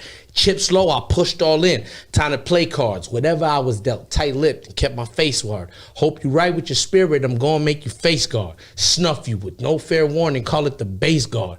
Commune on my barrel, you maggot, I make you taste guard. Separate your physical state so know your place, God.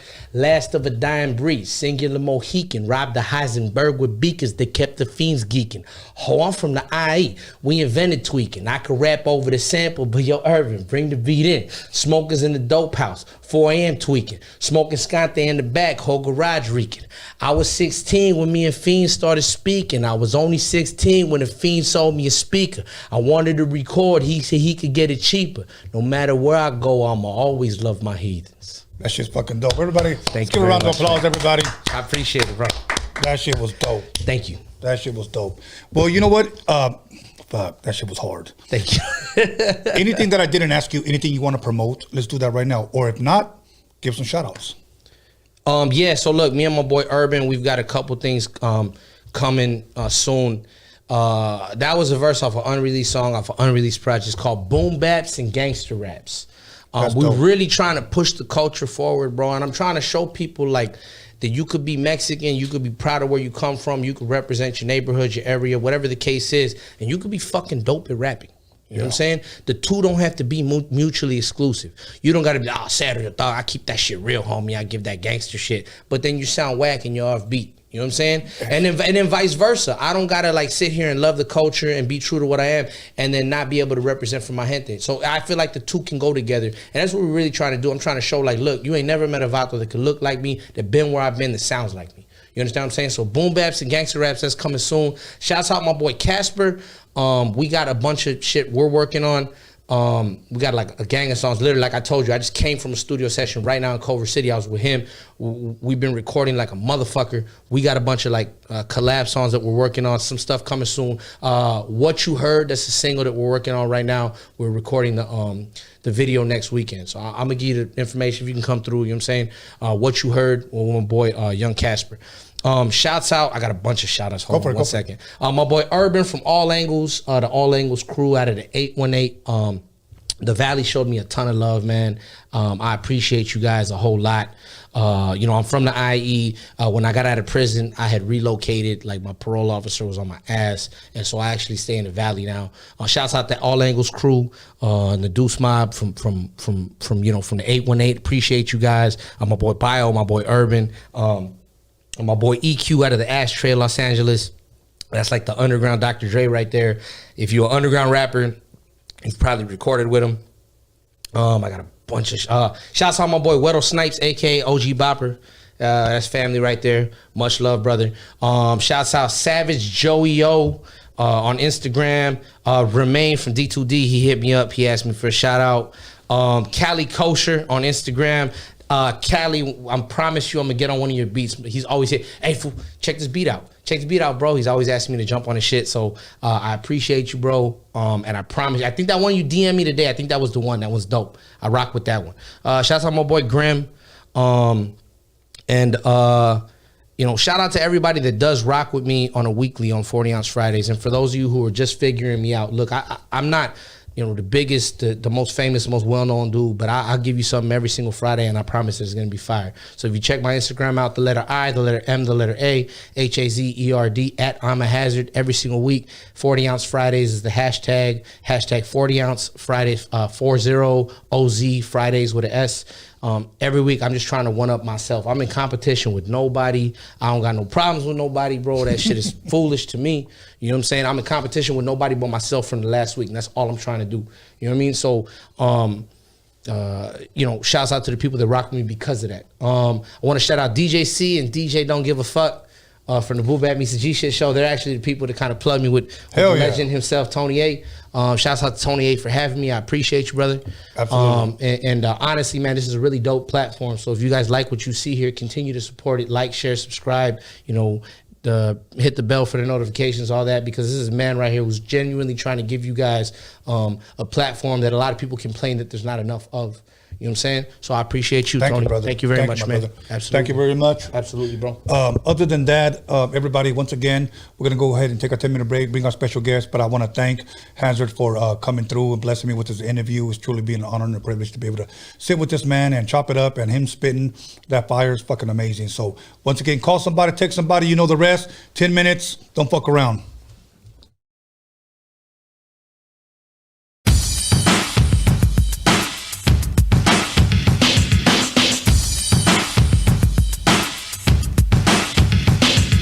You'll call somebody, text somebody, slap the shit out of somebody.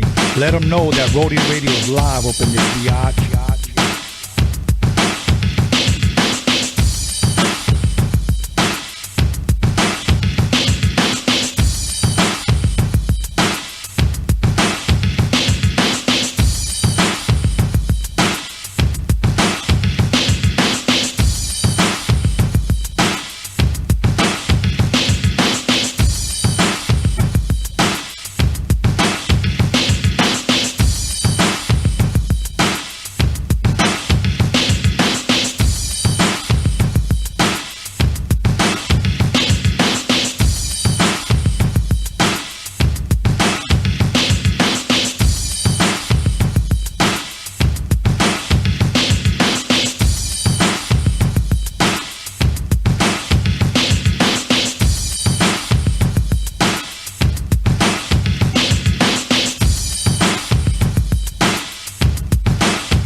call somebody, text somebody, slap the shit out of somebody. Let them know that Rodium Radio is live up in this biatch.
Call somebody, text somebody, slap the shit out of somebody. Let them know that Rodium Radio is live up in this biatch.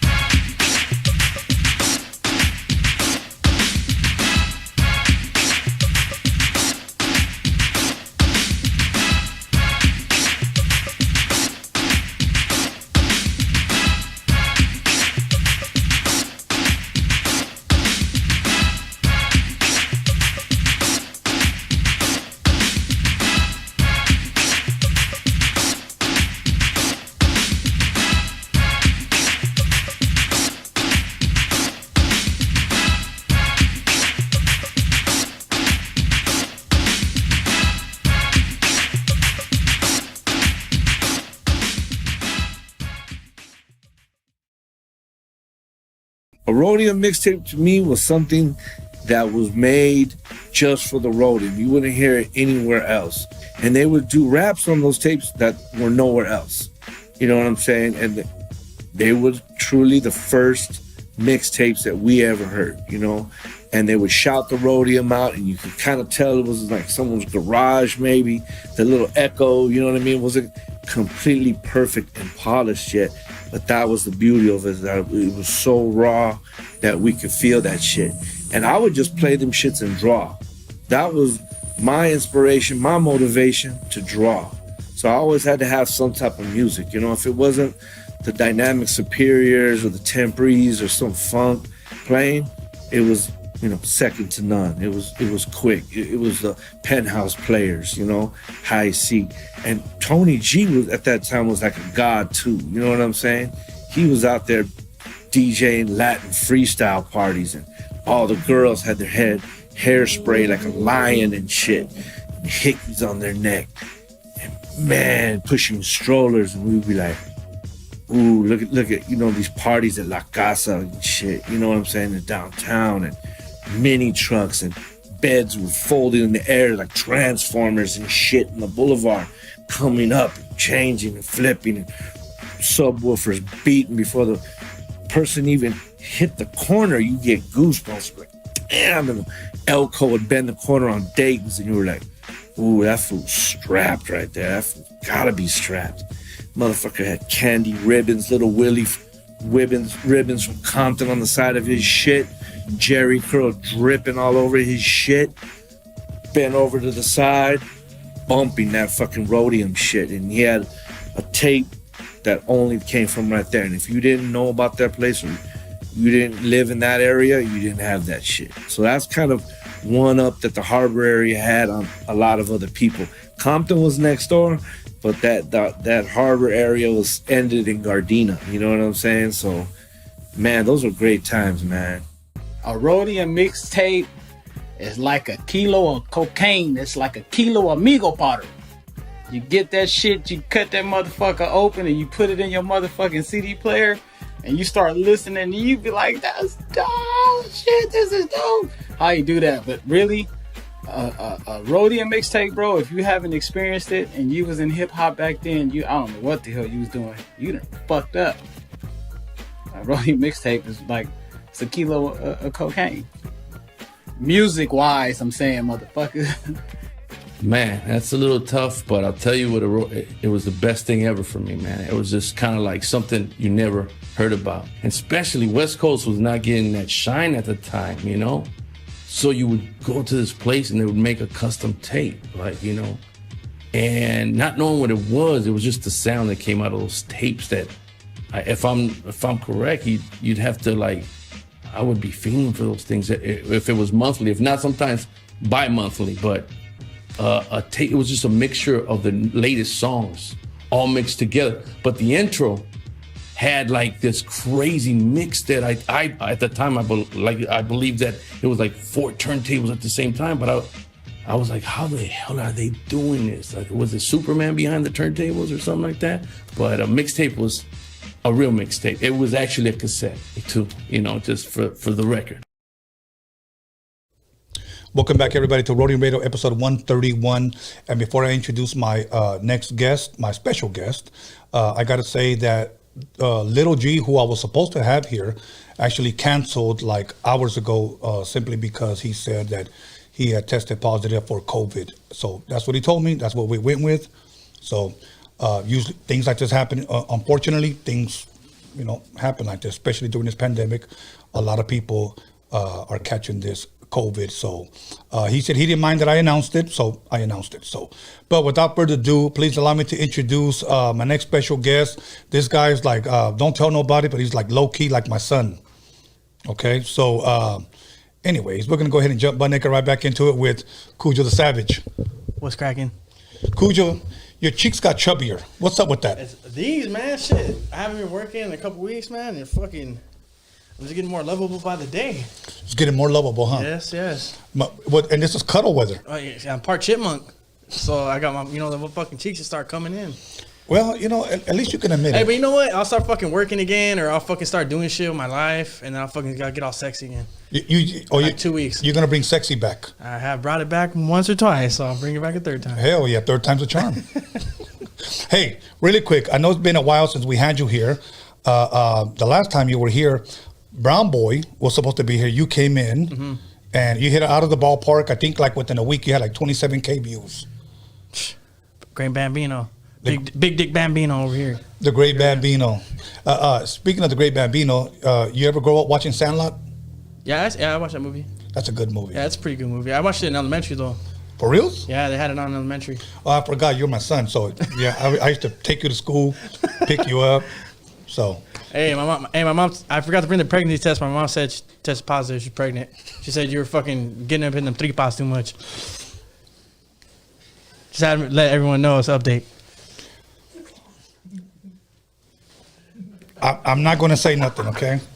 You know, he's over here calling me the cheek clapper, but I have nightmares of being in my room. What I heard next door, the cucuy didn't have shit on that. You should say that for Freaky Tales. But okay, I could always tell what kind of night it is, and I haven't even started drinking. Okay, now this guy is notorious because he'll bring up like 4 or 5 bottles and pop them all open. He's ready. That's kind of like the guys in the Western that goes clack, clack, clack, clack, clack. You just got to be ready. I wish I could do that shit. Huh? Yes, sir. Okay, let me ask you this, Cujo, because it's been a minute. I'm a big movie guy. You already fucking know that. Yep. I like TV. You watch anything good lately on TV, man? That Richard Ramirez shit, that shit had me fucking. Hey, that motherfucker's a real cucuy, dog. Hey, I fucking watched that shit. I was scared of no man. Hey, I had my fucking straps up in my strap that night. I was like, fuck, this motherfucker's crazy. Fucking that he was just creeping in fucking everybody's house and this shit all fucking slick. That shit was crazy as fuck, man. Hey, I didn't know it was like that. I heard about that motherfucker back like, when I was a kid and shit, but right. Fuck, the shit he was doing, like even old fucking viejitas and shit, that fool was a fucking freakazoid, homie. Freakazoid, bro. Fucking crazy. Satanic zoid. Hey, any little fucking noise I heard that now, I'm like that kind of like movie person. If I watch a movie like that now, I'm like, what the fuck was that shit? Probably him. Yeah, nah, motherfucker's dead now. Oh, what's his spirit? Or is he still alive? He's still alive or he's dead? No, he's dead. He's dead. Yeah, good. Yeah, that motherfucker died. But let me ask you this: if there would have been an open funeral, would you would have went? Yeah, just to fucking trip out on that fool. Like, what the fuck? You're a crazy ass vato. Hey, I think somebody would have probably like, probably would have shot his ass. Probably. Because that motherfucker didn't give a fuck, bro. Dog, he was even fucking messing with kids and shit. That's crazy, homie. Like, I mean, I know on the streets that there's gangsters you don't want to mess with, but this guy's a satanic gangster. Yeah, he was like a whole another like evil. Well, he repped Satan. Yeah, that was his hood. For real, huh? Yeah, and he knew where he was going, and he didn't give a shit. You know? But I heard he had like a fucked up childhood too, though. Yeah, I mean, so did I. I mean, I couldn't get my Scooby-Doo lunch pail when I was a little kid, but that doesn't mean I'm going to kill the next door neighbor. That's true. You know, I mean, to me, that's fucked up. You know, so I mean, I know other little kids that couldn't get the Nike shoes. They got the Pro Wings from Payless. I know, man. Fuck. Hey, times are rough. I was gonna give me the real Air Force ones. I got these fucking ones from WSS. They look just like them though. Let me see. Are you serious? Yeah. And my fucking son stomped on them before I fucking walked out. So that's why I was a little dirty. I haven't had time to clean those motherfuckers. Okay. But yeah, I'm still in the struggle. Well, you know what? Hopefully, I can help you get out of the struggle. You know what I'm saying? One day. Because you're talented, brother. You're talented, and there's no reason why you can't be living up here. Yeah, so. I'm fucking hot, dog. I'm fucking sexy, and these fools be hating. I'm telling you, Tony. Of course. I have your genes. I know. I'm fucking telling you, dog. As soon as I walk in, I could be fat as fuck. Like I am right now. They're still like, fuck that vato. Fucking full sexy as fuck. Sexy as fuck. And then your cheeks are popping out right now, dude. Cuddle weather. I'm giving these fools a chance right now. I'm in my pug mode right now where I look like a pug. Right. But imagine when I'm like on my fucking Justin Timberlake. And a little bit of cool water cologne. Yeah. Oh, it's over. With some fucking popcorn on my hair. Yeah. Like when he was in NSYNC. Or if you really want to take it to another level, throw on chrome. Huh. Oh, my Some God. Digio. Yes. Yeah, I got chrome. Chrome's a shit. Okay. You don't know about chrome. You ain't getting no pussy. I know that for a fact. Yeah. Because I know the last picture you posted up on your Instagram, you were wearing butt huggers. And I know dudes were hating on that one. Hey, man. They were hating, man, because they saw your backs. They were like, oh. I got my mama's ass, man. You know that. I don't know that. But anyway, so this guy promises to bring sexy back. And we're waiting because the dudes be hating. You know, if it's not your if it's not your rap skills. I was trying to say, man. If it's not your rap skills, it's your looks. And so they're just hating all around. So it's hating all around. And because you're here today. Yeah, a lot of fools be fucking hating on you, huh? Big and time. I be laughing at that shit.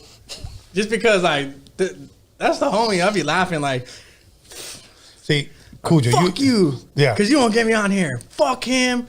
And fuck everything he stands for. Like, god damn, fool, you want to be on fucking Rodium Radio that bad, fool? Just do your thing. Yeah. Well, you know what it is? You'll get here. What it is that you got to have thick skin to do what I'm doing. You do, because I hear it all the time. The death threats, the you ain't shit, you think you're so different, you ain't nada, your podcast is trash. And to me, here's what I do. Well, how many subscribers do you have to the YouTube channel right now? Almost 30,000, yeah. So 30,000 people think otherwise, so that fool could suck a fat fucking dick. Well, or fools, whoever, you know what I mean? That's the way I look at it. Like, yeah, numbers are everything. Numbers talk. So if you're getting numbers, it's hating. Like, it's hating like a motherfucker. Well, if you're not willing to be, ridiculed, criticized, talked about, talked down on, spit on, whatever, then you're not ready to be successful, bro. Because it's gonna come. It's gonna come with the platform or whatever you're doing. If you got a dope record, you could be spitting fucking lyrics like, if I was cocky, okay. There's gonna be one dude that's gonna criticize one bar. The rest could be like, 100. Oh no, but right there he kind of missed up. We should have did that verse part over again. Yeah, bro, I like that song, but it could have been done a little bit better. Did you ever get any hate from that song? I really don't read the comments just because. I mean, to be honest, I don't really see too many negative ones. Rare. Right. But if I do, they're hating on not really the song. They're just hating on some other shit, like shit that has nothing to do with the fucking song, or like. But even then, it's like fucking suck my dick.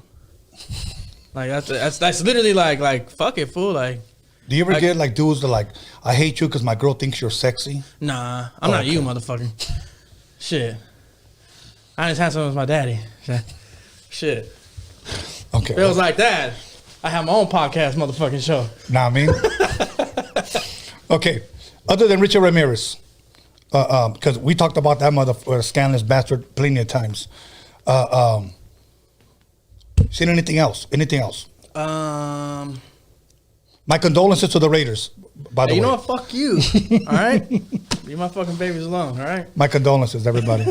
We'll take a shot later in memory of. Fucking movies. All I watch all day because of my son is fucking Coco Melon, Tangled, and his new favorite is Ratatouille. Ratatouille. That's literally all I watch. Do you know the lyrics to Baby Shark? Yes, that's also his favorite, but they don't have a show on it really. Or I think it's they just do, a song. Yeah, well, they're starting to do like a show, but it's like 7 minutes long or some shit. I'm gonna do a beat and throw that Baby Shark on the hook. Baby Shark, dude. Hey, I'ma fuck your bitch, do. Fuck your bitch, do. Fuck your bitch. There it is. There. So some dudes right now are probably grinding their fucking teeth. He is so sexy. I guarantee you. Oh shit, man. Okay. Last time we were here, fuck, we got fucking tore up. We ate some salsa and chips. Yep. Let me give a shout out to my boy Salsa Balazo. Thank you for the salsa for last time. And he's still blessing me with some. But also, well, I don't know if you drink micheladas, but my boy, meaning Michelada Blasto, he came by yesterday and blessed me with 3 bottles. And actually, his cousin's here. So give a shout out to his cousin. Shout out. But I'm gonna pop this motherfucker open, the next break, and we'll take some shots. Okay, cool. Okay, but this shit, I'll be real with you. I also want to give a shout out to 310 Micheladas. He's the guy that brings the pineapple. Oh, that's the homie from the homie city, from the neighborhood. Okay, yep. That's my boy. His are bomb. This was bomb. I can't choose, but I can. I'm 310 Micheladas because he's from my city, so that's how I roll. There it is. There. That's my boy right there. There it is. There. Yep. Okay, now, Kujo, do you listen to the radio at all, man? Sometimes. Okay, anything good that you've been listening to? Anybody you've been digging lately? Okay, not really on the radio, but like I wouldn't say underground, but just like I keep up with music YouTube with like even the African American upcoming rappers too. There's a song that I'm fucking bumping a lot right now. It's by G Perico. It's called "Welcome to the Land." That's just tight, but it's featuring Baldacci. Really? Yeah, it's featuring Baldacci's in the video on Florence. That's just tight. Oh, that's I feel dope, showing man. love, like "Welcome to the Land." That's just tight. I like it. Okay, you're gonna have to show me that one because I don't know. Yeah, that I'm one. bumping that one right now. You know what shit I'm still bumping? I still like, believe it or not. Tales from the Hood with from Spice One? Yellow Hill. Oh, Tales from the Hood. Oh yeah. I was supposed to be in that video. For real? What I happened? had to go to work. I showed up and I was like, fuck, they're taking forever. Where the fuck are they at? And they were like at another location. With my boy Travi G. They were like over there and like with the Lolos and shit, like in his hood. Yeah. But I was like where he was supposed to do the other part. And by the time he came back, it was like fucking dark and shit. I was like, hey, fool, I gotta bounce to work and shit. That dude is fucking hilarious, bro. Hey, he's funny. That's my boy right there. Yellow Hill. If you know me, you know I'm cool. Me and that four are boys. That's a boy right there. Shout out to Yellow Hill. Yeah, man. Because I remember he's funny as fuck. Yeah, he was here. I remember the last time that somebody canceled, they thought the show was gonna be over, and I said, Cujo, call up your boy, and he came through. Yeah. That's a real one to me, man. Yeah. He's like my favorite Crip. Yeah, me too. So. Me too. He's the best looking nice skin Crip too. When me and him go to the club, it's over. Who's sexier, you or him? I don't know. It's hard. It's two different races, so it's like he gets all the black hyenas, and I get all the Mexican hyenas. You probably got to flip a coin. Yeah, sometimes you got to flip a coin, but who walks in first? You know what I mean? Yeah. Okay, you know what? One good news that we've gotten here is that they started opening everything up on Friday. Yeah, I heard that. Okay, they're opening up restaurants or whatever. You could back to outdoor eating or whatever. But you know what's crazy? Because on the news, you know, you hear that this pandemic numbers are shooting up. But on the streets, it's almost like we're getting the opposite because shit is opening up. So who do you believe? Bernie. No, I'm saying. Yeah. that motherfucker went viral, huh? I love that motherfucker. I think Biden just sees through the bullshit. Like, yeah, motherfuckers are getting sick, but it's just like the flu, you know? Yeah, fools are dying. Fools die out the flu all the time. Hey, if you get fucking roña, I mean, they're not going to fucking shut the city down, you know what I mean? Right. Fucking roña's going around, so fuck it. You know, like, because the gyms are opening up, because I go to 24 hours. The gyms are open, and, you know, they've been open for like the last maybe 2.5 months. Yeah. But now the restaurant's opening back up. Now, what is one thing, if anything, you're looking forward to opening back up that you might have missed? I mean, Strip Chuck clubs? E. Cheese? No, I'm just saying. He said Chuck E. Cheese. Yes, I know Chuck So I E. can Cheese. fucking take my son there and fucking relax for like 20 minutes? Fuck. Nah. The strip clubs? Nah, because I don't really go to strip clubs. I'm not spending my money on no fucking hyenas. Fuck that old dirty pussy hyenas. Well, they spend their money on you. They better, shit. Yeah. Fucking Gardina's Gigolo right here, homie. Shit. The harbor area stud. Nah. Nah, man. You feel me? Nah, I mean, the studios were open during this whole time, so that's really like what I need or what I was like, fuck, you know? But I mean, studios were always open, so. What about movie theaters? You know what? Yeah. Glad you said that. That's probably something that was like, fuck. Because I love the experience of going to the movies. Just for when I was a kid. Buying a hot dog, Coke, and popcorn, $80. Yeah, pretty much. I make my fucking lady buy it, so that shit don't hit my pockets. Either that or just fucking stick a torta in your chonies. Now, you know what though? I love the experience of going to the movie theaters and shit. Like even when I was a fucking kid, like that, I used to love it. Like just sitting right there. It's all dark and shit, just the vibe. I used to love it. Yeah. And then when you get in middle school, you're like, me. You know what I mean? And now you go there just to text in the dark. I don't text. No, I go there. I watch the fucking movie. My fucking ladies want texting. I have to fucking texting. You see what's going on right now? That fool's got shot. What the fuck? God. Well, what's the last movie you seen in the theater? Do you remember? I don't. I really don't. Think about it.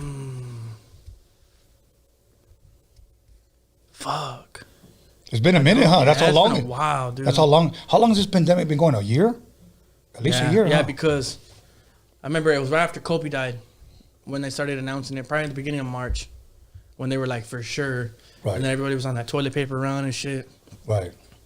I had to use my hand for like 2 months. Or tortillas. Huh. Fucking napkins, huh? Yeah, just I was fucking pulling out cardboard, wiping my hands with cardboard. Tortilla, leave it right there. Somebody thinks it's a bean and cheese burrito. Hey, every time I take a shit, I take a shower because I didn't have shit. I already used my hand 3 times that day. Or you just go outside and get the manguera and wash off your ass. No, but motherfuckers are going crazy for that toilet paper, bro. Yeah. You know, I remember I was going to the strip club right before they closed. And instead of giving money, I was giving little pieces of toilet paper. You know? Little squares? Yeah, little squares. How many squares? And I was making them like, you know. Making them rain on the bitches? Hell yeah, dude. Yeah, bro. This one's for your smelly pussy? This one's for your sweat? Hey, have you ever went to a strip club and then some girl was twerking and you smelled the twerk air? Not necessarily, because I'm weird. Like when I go to a strip club, I'm too good for these bitches. Like who wanted to come here? Like, and I'll be kicking it and shit, but I'm more getting fucked up. You know me, I'm a fucking alcoholic, so I'll be like more getting fucked up, talking to my cousins or whatever, like whatever. Like when I went to the strip club, and then like they'll be dancing or whatever, and it's cool, but it's like I'm not fucking you, so yeah, like I'm not gonna give you money. I definitely gonna give you fucking money, and they'll like come over and try, and I'll just be like, I'll dog them out like someone from the hood that's no good, and they come around, just like turn my head like. You know, and my cousin will be like, nah, we're good, you know, like we ain't getting no fuck, you know. One of the last times I went, the twerk air stank, bro. Really? Like, yeah, like she must have had like chorro the night before or something. Bro. Like it was nasty. I was like, what the fuck? And I noticed she had a knife wound, and I was like, okay. Yeah, oh, like, ratchet bitch. Yeah, I gotta get the fuck out of here. That bitch got battle scars. She had ashy feet. Ashy knees. So. Hey, you went to a fucking senior home, huh? Senior home strip club. Well, it was actually, I realized that it was a compilation home in the. No, I'm only playing. I'm only. And okay, look, I know you're a fan of Roadium Radio. Which is the last good interview that you enjoyed? And don't lie either. I like them all. I mean, I'm not trying to kiss ass. I watch them. He lies. I like them all. I'm trying to think of who really fucking stood out. Probably the last time that you were here. That was probably your favorite one, huh? No. Well, one of them was funny that I called you on. The next day I called you and we were clowning. I'm sorry. I'm not going to say who it was, but we were fucking making fun of you, motherfucker. That shit was funny as fuck. That shit was hilarious. Hey, honestly, I love the Spanky one where you gave him the doll. Okay. That shit was funny as fuck. Yeah. And Spanky was a good sport about it. That shit was funny. Yeah. But before that one, the first person, I'm not going to say him, but when we were fucking clowning on the next day. Right. Because of how he talked. That was the one. That was probably the last one that I fucking enjoyed watching because it was funny. Yeah, we'll leave it at that. Now. Yes, but if you come on here stupid as fuck, we make fun of you the next day. I'm sorry. He calls me all the time. It's on him. Hey, I call him like, did you hear that stupid motherfucker say this? Yeah, I don't say nothing. I just listen. It's him. I blame it all on him. Me and your son are worse. Me and B are worse. Oh, my God. Okay. And I haven't even started drinking. That's the crazy part. Okay. Fuck. You going to take a shot with me next? Yeah, fuck yeah. Okay. I'm going to drink some michelada. I'm swerving all the way home. Hell. In my lady's car. See, it's because you learned how to drive drunk. Yes, Most people. Hey, I've been driving drunk since like 17 years old. Yeah, like legit fucked up. Yeah. I've gotten good at it. See, most people don't know how to drive drunk. You usually have to give somebody a 12-pack, then give them the keys and say, let's go. Hey, I honestly drive better drunk. See, me too.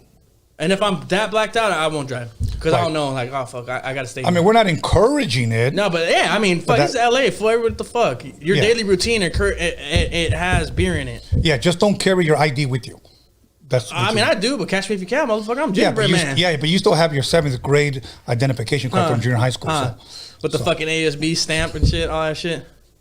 He still has lunch tickets from... I still got lunch tickets from the 3rd grade. People probably say, what the fuck are these guys talking about? But it was probably that one thing you told me to put on my tongue. And he gave me this one little thing, looked like a stamp. He goes, just put it on your tongue, let it dissolve. So... I know, fool. Next thing I know, he's fucking acting like Santana and she's like... Yeah, I just took some ecstasy. So, okay. So you told your favorite song right now is that song on YouTube by Baldacci and... well, Baldacci's not on the song, but he's in the video. Oh, in the video, okay. Yeah, it's by G Perico, Welcome to the Land. That's not my favorite song, but that's the song I'm on right now. I be bumping it. Okay. Who's hot right now on the streets that you know of? And don't hate, tell the truth. Honestly... When it comes to like us, I mean, everybody's just kind of doing. It's kind of like just right now, just everyone's just kind of just like not really doing shit. Like we're putting one out here and one out there, but no one's really like. I mean, King Little G, 90s Kid Volume 2. That that's on repeat right now for me. Really? And yeah, and I'm not like even like on a sack like everyone else like that. I thought he was kind of like fucking falling off. Not on his following, but like on his quality of his music, how good it used to be. Right. I was kind of like, oh, this fool's fucking making like whack ass shit now. You know, I'm gonna keep it straight up with him. You know, if King was you, if you're hearing this, that's how I felt. You know, and then he came back with 90s Kid Volume 2, and I was like, fuck. I even hit him up like, fuck. I wish I was on this song, this one song. You know what I mean? Right. That's called These Days. I think I would have killed it, but I was happy that he kind of like went back to his like style that he was doing. You know what I mean? And fucking that's on repeat right now. So I would say for the homies, King Lil G, and for the blacks, I'm bumping this full name Teezy right now. Okay. His name's Teezy. He's tight. You can look him up on YouTube. Yeah, fuck yeah. It's like Teezy. That was dope. Okay. You know, I know last time you were here, we talked about either you were hosting or you were a part of a cipher. Do you remember that? Because you introduced me to Infinite. Yeah, but then I didn't like how that shit came out. The people who were doing the fucking videography like fucked it all up. Like the fucking audio was like, I was like whack, dog. And fucking but I'm polite to the point where I won't like say it, but I was definitely not happy with it, so I didn't do it. And I mean, but I was grateful for the opportunity to do it. But if I'm gonna do that again, which I plan to, I'm gonna do it like on my own, the way I want it to be done. I'm done like. People want to sponsor you, but they want it done the way they want, you know, because they're sponsoring me. But it's not my vision. Exactly. It was my idea, though. You know what I mean? Right. So like, I'm done doing that. Like, I'm just gonna do it how I want to, you know, because the way I wanted it was like on some 8 Mile shit. Okay. Grimy gutter, like, and just spars. And it was more like I had to wear a certain thing, which is fine, but I had to wear a certain thing. Who told you had to wear a certain thing? I'm not gonna say, but me and him, I got a good relationship still to this day. Me and that person are cool as fuck, but. I know he probably wonders like, I wonder why he didn't want to keep going with that shit. But that's why it's like it didn't come out good. That person wasn't experienced in that field like I thought he was, you know. So I'm just gonna leave it there, and I'm gonna go somewhere else, or I'm gonna do it myself, like how I wanted it to be done. You know what I mean? Right. We were supposed to have mics right here, but we were doing it like this, and it's like, and I even said it's gonna sound distorted. I've done this before. Like it's gonna sound whack as fuck. Oh no, because from the microphone it goes straight to the thing and.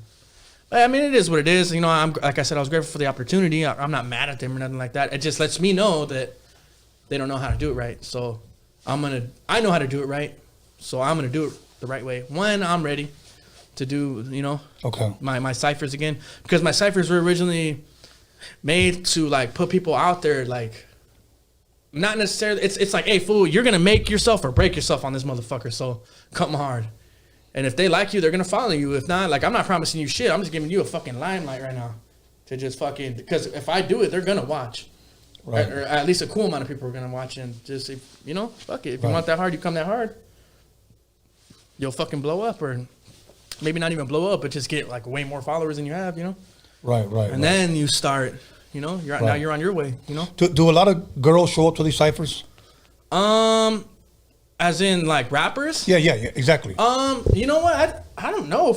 I don't know, dog. Like, on my end, I never really get, like, when I put out shit, I never really get girls that are trying out. I don't know why. I don't know. But I'm going to go ahead and say something right now just to, like, call them out, though. Like, well, you fools must be scared, fool. Like, you little girls are scared to get fucking smashed on by the fucking guys or what? Like, because a lot of these girls are harder than the guys, and they're not even coming out. Like, I agree with that. To fucking, like, spit all crazy. Like, man, fucking come out, fool. Like, come out, fool. Come out the woodworks and fucking, well, people want to see you guys and fucking, you know, it should be like a co-ed thing, not just always guys. It's like, you know? Shouldn't be a weenie roast. Yeah. I mean, even then, though, like, if that's who was the best and it's a weenie roast, then fuck it. But, like, there's a lot of girls that are way doper than guys, but it's like, I don't know why, but the only thing I can think of is they're like either they're like maybe a little bit nervous or scared to put themselves out there, or they think they can't, or because I've been there, I thought I couldn't, and I was too shy at one point. I'm not gonna fucking rap in front of these fools, you know, like, or I'm not gonna go perform. Nah, fuck that. I'll probably fuck up, you know. Like, I was that too. That's the only thing I could really think of. I mean, that or they just don't like. I'm not, like, they're just like, fuck Cujo, and I don't blame them. Either that, or you probably just thought you were too sexy to show up. I'm a fucking asshole, so I don't really give a fuck. Shit. But you know what? One thing is that my heart's in the right place, and I value lyrics. So if you're lyrical, I want to help push that. Any dope underground rappers from what you know, as far as from your circle of ciphers that you've attended, that are maybe not getting that shine out there? Oh yeah, there's one guy. He's been on here, Infinite. Yeah, that fool's a monster. Like, he's on my album. Like, my album has, I'm not gonna blow up, but I have a couple big names on that shit, and like I put him on there. Like, I had to put that fool on there, like, cause he's fucking hard. That's really the only one that blows me away, where I'm like, God damn. Really? That fool reminds me like of me. Like, if I wasn't like, if I didn't play fair, if I was just like, you know what, fuck this, like the whole way through. But like he like is already doing that, so I'm like, fuck yeah. It's good to know like another person from our race can spit like that too, so that's good. Like I know they're out there, but it's hard to find them because either sometimes they don't want to put themselves out there, so it's hard to find. You know what I mean? Right. Because I want eventually that kind of style of rap, people that actually should be here and should, you know, be getting, you know, views and shit, like to take over the fools that are just like finessing it, fake it till you make it, buy some fake jewelry, fucking, or buy some real jewelry, but that's all you really got, fool, is that in a nice car, but like your bars are, but you're making it, fool, because you look good, you're a cutie, the bitches are on you, and you dress nice. You know what I mean? Right. Eventually, I want that shit to get kind of overthrown because I feel like that's just going to get boring at a certain point. Yeah. And then we're going to look for the next Vato that does that, and then that's just going to get boring. Because now, what appeals to the ear is just that bumping ass fucking beat, like that boom, boom, boom, boom. That's all we want to hear, because usually when we're listening to music, for the guys, we're doing one thing. We're drinking, we're smoking, or we're driving. Right. When we're hearing that, so that shit gets us feeling tight. For girls, they're doing their makeup, they're showering, or they're fucking at a club when they're hearing music. Right. 3 main things. So they want to, you know, and when they're doing their makeup, they're getting ready for something. So they want to get all hyped up, you know, probably sipping a little beer, doing their fucking little eyeliner and shit, you know, whatever. But that's all it is. That's why all these views get all fucking crazy. No one's like legit riding the bus listening to fucking. It's very rare. It's not as much as. You know what I mean? That's why you need that banging ass beat. That's why you need that fucking, you know? I don't know. That's what I feel. That's dope, man. I'm glad you're sharing that. Because the lyrics for my style, the lyrics take over the beat more. But the beat is dope. But the lyrics, I want you to hear my lyrics. That's why I chose that beat. If I chose the other beat and I'm doing my lyrics, yeah, it would be dope. But you're going to be like more to the beat. You know, like, that shit, you're not going to be hearing what I'm saying. So that's why I pick and choose. Because, you know me, I do both. Right. I do the hyphy shit. I do the fucking the shit from like today, like fucking the gangster shit, like all hyphied up. But then I also stick to my roots, which is like the what if I was cocky, what if, you know, the Gardenia's best kept secret. But then I also have the fucking don't want it with me, the funk on them, and there's like a whole bunch of other ones. So I want to be versatile. I want to be able to do every single thing. When they talk about Chicano rap, I want to be the artist that like that fool could do this, all kinds of styles. Like I'm not even. Oh, I'm gonna tell you. I want to say it right now because you motherfuckers are gonna steal my idea. You bitch ass motherfuckers. But I'm gonna tell you what song I'm gonna remake, and you're gonna think I'm a crazy guy, but you're gonna love it. You're gonna be like, you're gonna fucking redo that shit? I already think I know. I see it in your eyes, and I'll tell you I break. I'm telling you, dude. I'm pretty good at reading people. You're gonna be like, what the fuck? Okay. All right. We're gonna go ahead and press pause right there. I'm gonna start drinking. I'll bring out the tequila bottle. Okay. We'll have a little bit of. Oh no, I'm on my second one. Yeah. I thought I was gonna sell my first one. That's not your first one. You've been drinking one after another outside. Don't lie. Okay, everybody. Once again, call somebody, text somebody, slap the shit out of Cujo, and let them know that he'll be 10 minutes. Don't fuck around.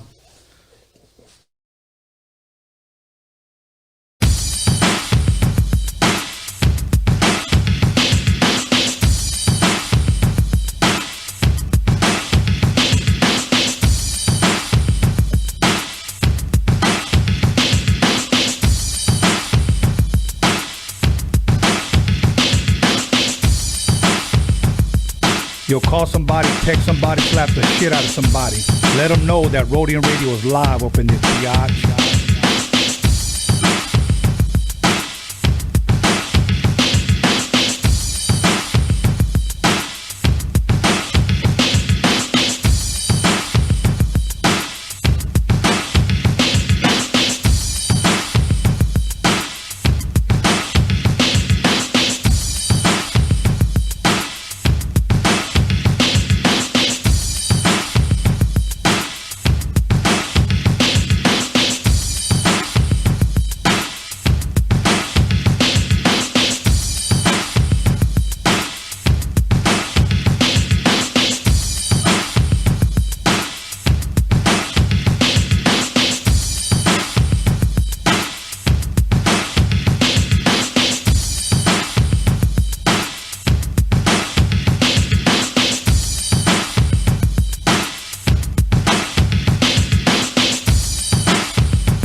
call somebody, text somebody, slap the shit out of somebody.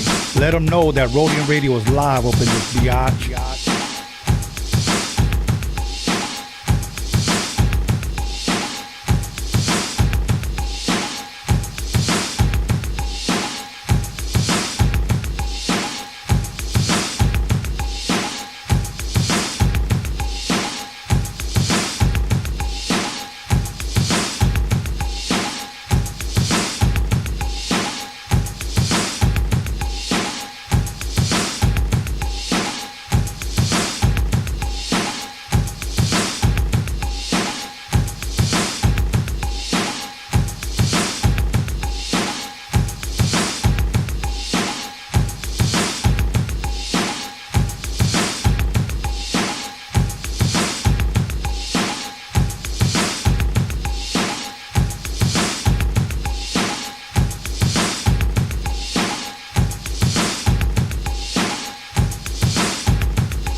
Yo, call somebody, text somebody, slap the shit out of somebody. Let them know that Rodium Radio is live up in this biatch.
Ice Cube getting dumb at the Roadium with the funky drum, and you know my man Steve can get some.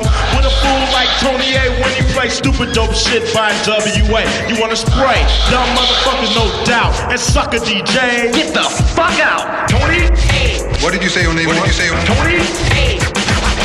I have won 1 million battles. Lights, cameras, action, sound. Give me that mic, I'm about to go down. Thinking of a master plan.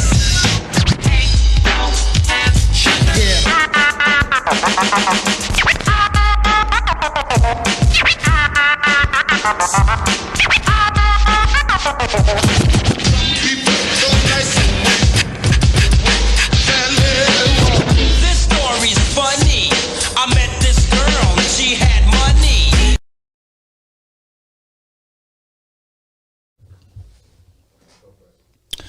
Welcome back, everybody, to Rodium Radio, episode 131.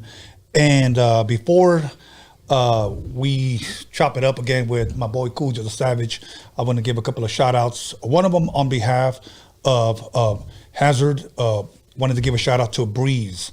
So much love, much respect to Breeze.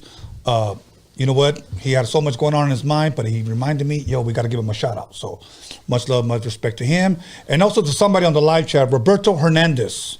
I hope I got it right. Roberto Hernandez. This guy be making it rain on the live chat on Rodium Radio.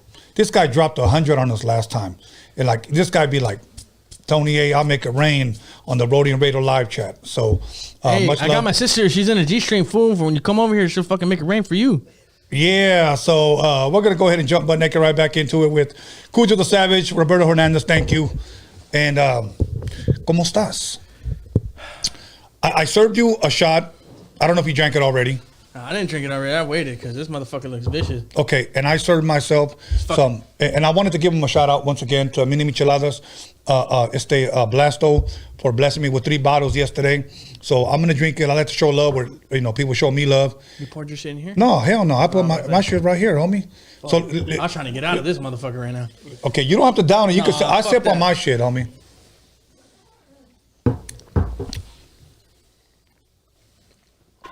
Woo! Yeah, I finished it. You chased it with Blasto. Pretty good, huh? Fuck yeah. You know what it tastes like? Like Have like a little bit. chiladitos and beer. So, but anyways, I want to thank everybody on the live chat for tuning in, for liking, subscribing, talking shit, and complimenting, sharing. And we don't know how long we're going to go on because we just already started drinking. So we may go on for another 2 hours. Yes, you never know. I want to. Yeah, we never. Because I have no life. Say that again? I have no life, and this is the highlight of my life right now. You can go home and watch Jerry Springer. I can. Okay, or you can go home and watch Pornhub. Yeah, I'm more of a fucking UJiz kind of guy, but yeah, I'll watch some Okay, Pornhub. or you can go home and watch Maury. Yes. Or He's you boring, though. For reals? Yeah, he's all right. I like Jerry Springer because them fools get it cracking. Jerry Springer, yeah.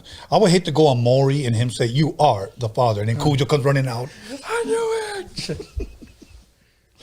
Anyways, man, hey, listen, one thing that I was talking about to my team right here, that hopefully by the middle of this year or by the end of this year, my goal is to have a building and do Freaky Tales on one room, Rodium Radio on another one, and then another one where we just talk shit. I want to start up a 3rd podcast. Oh, fuck yeah. I mean, we can just talk about any but I fucking want to thing. be like a fucking, like I'm a host too.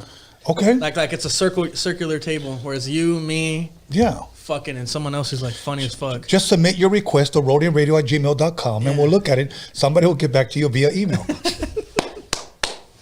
Hey, your skills, I could pound like 3 beers in like 2 minutes.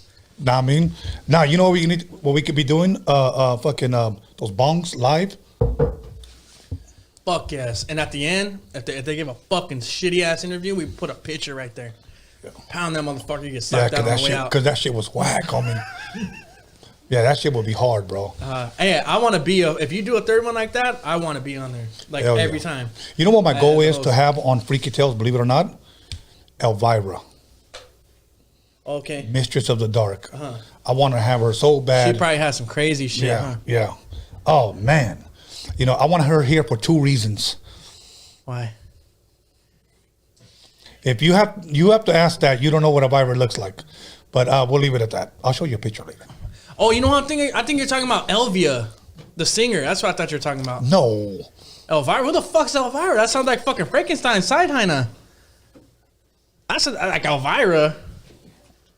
Hey, do you guys believe what he? This guy is Who is that? The guy that's supposed to bring sexy back, and he's. You don't know who. Oh, she's a fine hyena. I'm not going to say. She's like a fine. Look at that's her right there. See it? Mistress of the Dark. Oh, that's the actual one. Yeah, no, the fake one, the Swamp Me version. Oh shit, that's what's up right there. Hey, I said Frankenstein's fucking hyena. That's his hyena. Yeah. Oh, you gotta get Frankenstein too.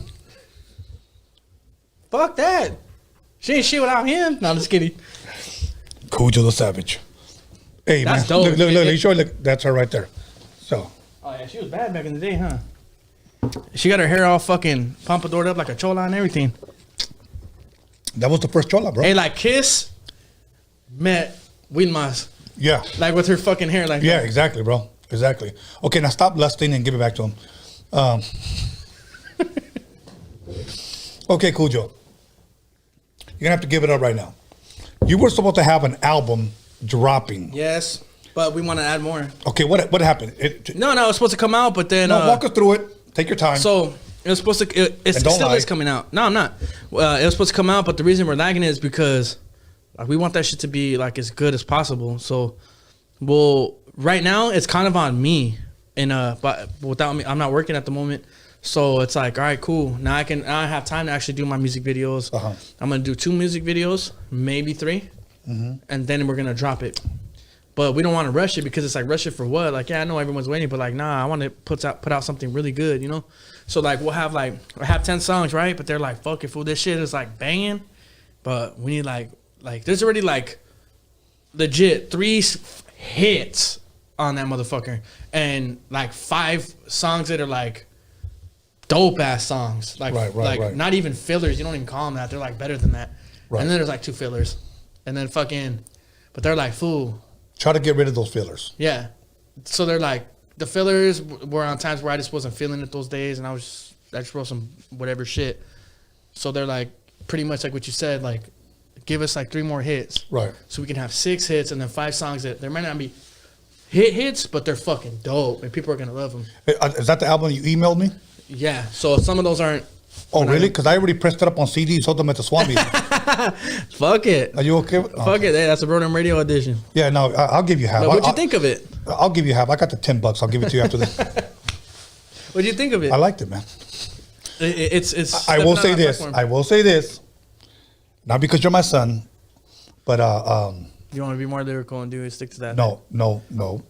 I do agree, and he's one of those. At least one of those. Okay. I still think you're 1 song away, for some reason, from making that whole album bloom. Like crazy out of... Yeah, that's what they're telling me. Yeah. Okay. I'm glad you said it that way, because that's like why it's taking so long. You're like... Right. Because I'll think I knocked one out of the park every time I go, and they're like, it's fucking dope. They're like, but it's not the one. We'll put it on the album, though, but it's not the one. Like, right. And so, pretty much what you said, we're just looking for that one. Probably the Baby Shark one. I fucked your bitch. Hey, you never know. And come on a horse, like, you know. Okay, I think this tequila's starting to kick in. You know what? I'm a fucking lightweight. I'm not gonna fucking lie. And you know what it is? I haven't eaten it. So right now, this is like truth serum. So anything you want to ask me, All right. All right. Are you the father of my mom? Because I heard you smacking cachetes last Tuesday. No. You lying motherfucker. I know when that baby comes out, it's going to be throwing up a dub and an L. I already know. I don't know what the fuck you're talking about, Cujo. Could you imagine sleeping in your room and you just hear in the next fucking room your mom getting smacked up by fucking Tony A? Okay, let's... You don't want to hear that shit. Okay, you're getting me confused with Ron Jeremy. Okay, so... Might as well, motherfucker. Ron Jeremy got shit on Tony A. I'm not even going to lie. I'm over here trying to watch Pour My Goddamn Self, and I can hear this motherfucker out my earphones. Here. And I have to pop the fucking shit out like, oh, this shit's happening in the next room, live. I thought you only go live on Roadium Radio, motherfucker. You going live in my fucking mom's bedroom too. Sundays, Wednesdays, and Fridays. So if it's one of those days, that wasn't me. So, okay. Yeah, you're gonna have to fight Rich G because that motherfucker's in my mom's DMs too. So you and Rich G gonna have to fucking. That about to be coming over too. He be singing and shit and all kinds of shit. Have you seen the Great Showman or some shit like that? That should be all going on in my mom's room when you're not there. I'm just saying. See, now you're getting me jealous. I love you, brother. I love you, man. And you can't even be mad because when he walks out, he's like, I fucked your mama. And I broke her back. Like, fucking, like, you can't even be mad at him as he's walking out. You know what I mean? No, I can't. It's so like melodic and shit. It's like, fuck yeah, Rich G. You did fuck my mom. Good shit. But fuck you. But still good shit. Rich G, I don't know nothing about this. I don't know what this guy's talking about. Let's change the names to protect the innocent, okay? So, okay.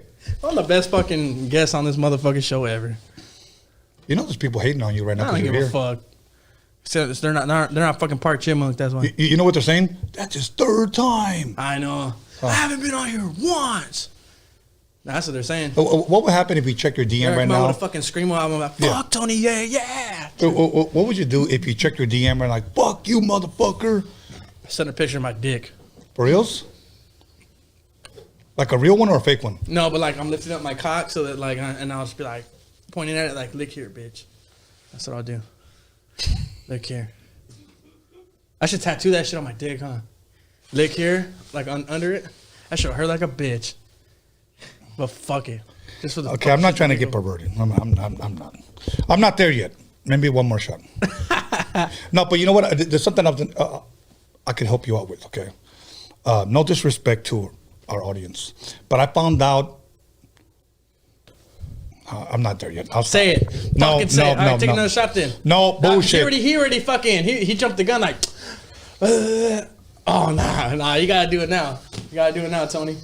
I ain't that buzz. You're not going to make me. You gotta do it. You gotta do it. Only if you tell us how you're going to bring sexy back. Okay. First, you get some roofies. No, I'm saying. Don't fucking go You there. bash them all up. You get something that looks like this. You fucking go like this. You drop them in there. You fucking do and you throw a party. No, I'm just kidding. That's how you bring sexy back. All right. So I told you. So now you go. No. Hey. Cujo, you're my guest. So you gotta tell me after the show. Yeah, after the show. Okay, fine. Yeah, after the show. You know what I want to do since you're gaining weight, and since you say you're not working right now. I'm not working right now. I want you to go to the gym with me. Okay, I'm down. Seriously, I'm be eating fucking Doritos on the side, motherfucker. I ain't getting on that fucking treadmill. I'll be having my Modelo. I'll go with you. I ain't working out. I'll go with you. I'll work out. Tomorrow is Monday, so I usually do chest on Mondays. All my shit's water weight, like. Even since forever, like it's all it is. I don't really eat that much. It's all beer. Like I drink all the time. For reals? Fuck yeah. Are you a day drinker? I go to work. Not drunk, but I go to work drinking.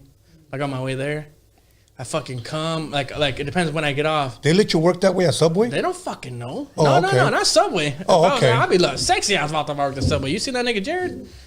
That about to fucking lost a game. But he was a little pedo, huh? He was a little pedophile. Yeah, I was about to.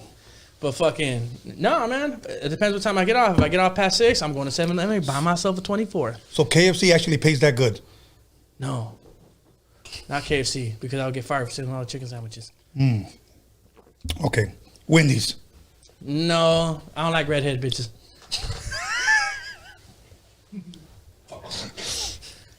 Okay. Hold on. Domino's? No, because I never learned how to play bones. Tommy's Burgers. It's got to be. Maybe. Look at cheeks. Maybe. Yeah. You cheeks hey, them fucking chili, that chili don't lie, homie. Them chili burgers. It don't lie. It don't lie when it goes in, and it don't lie when it comes out. I almost said it. Neither do your hips. They don't lie, homie. I had to shave my head. They were fucking shit starting to look like Shakira. Hey, would you ever do a reggaeton song? Yes. Mm-hmm. You would? I would.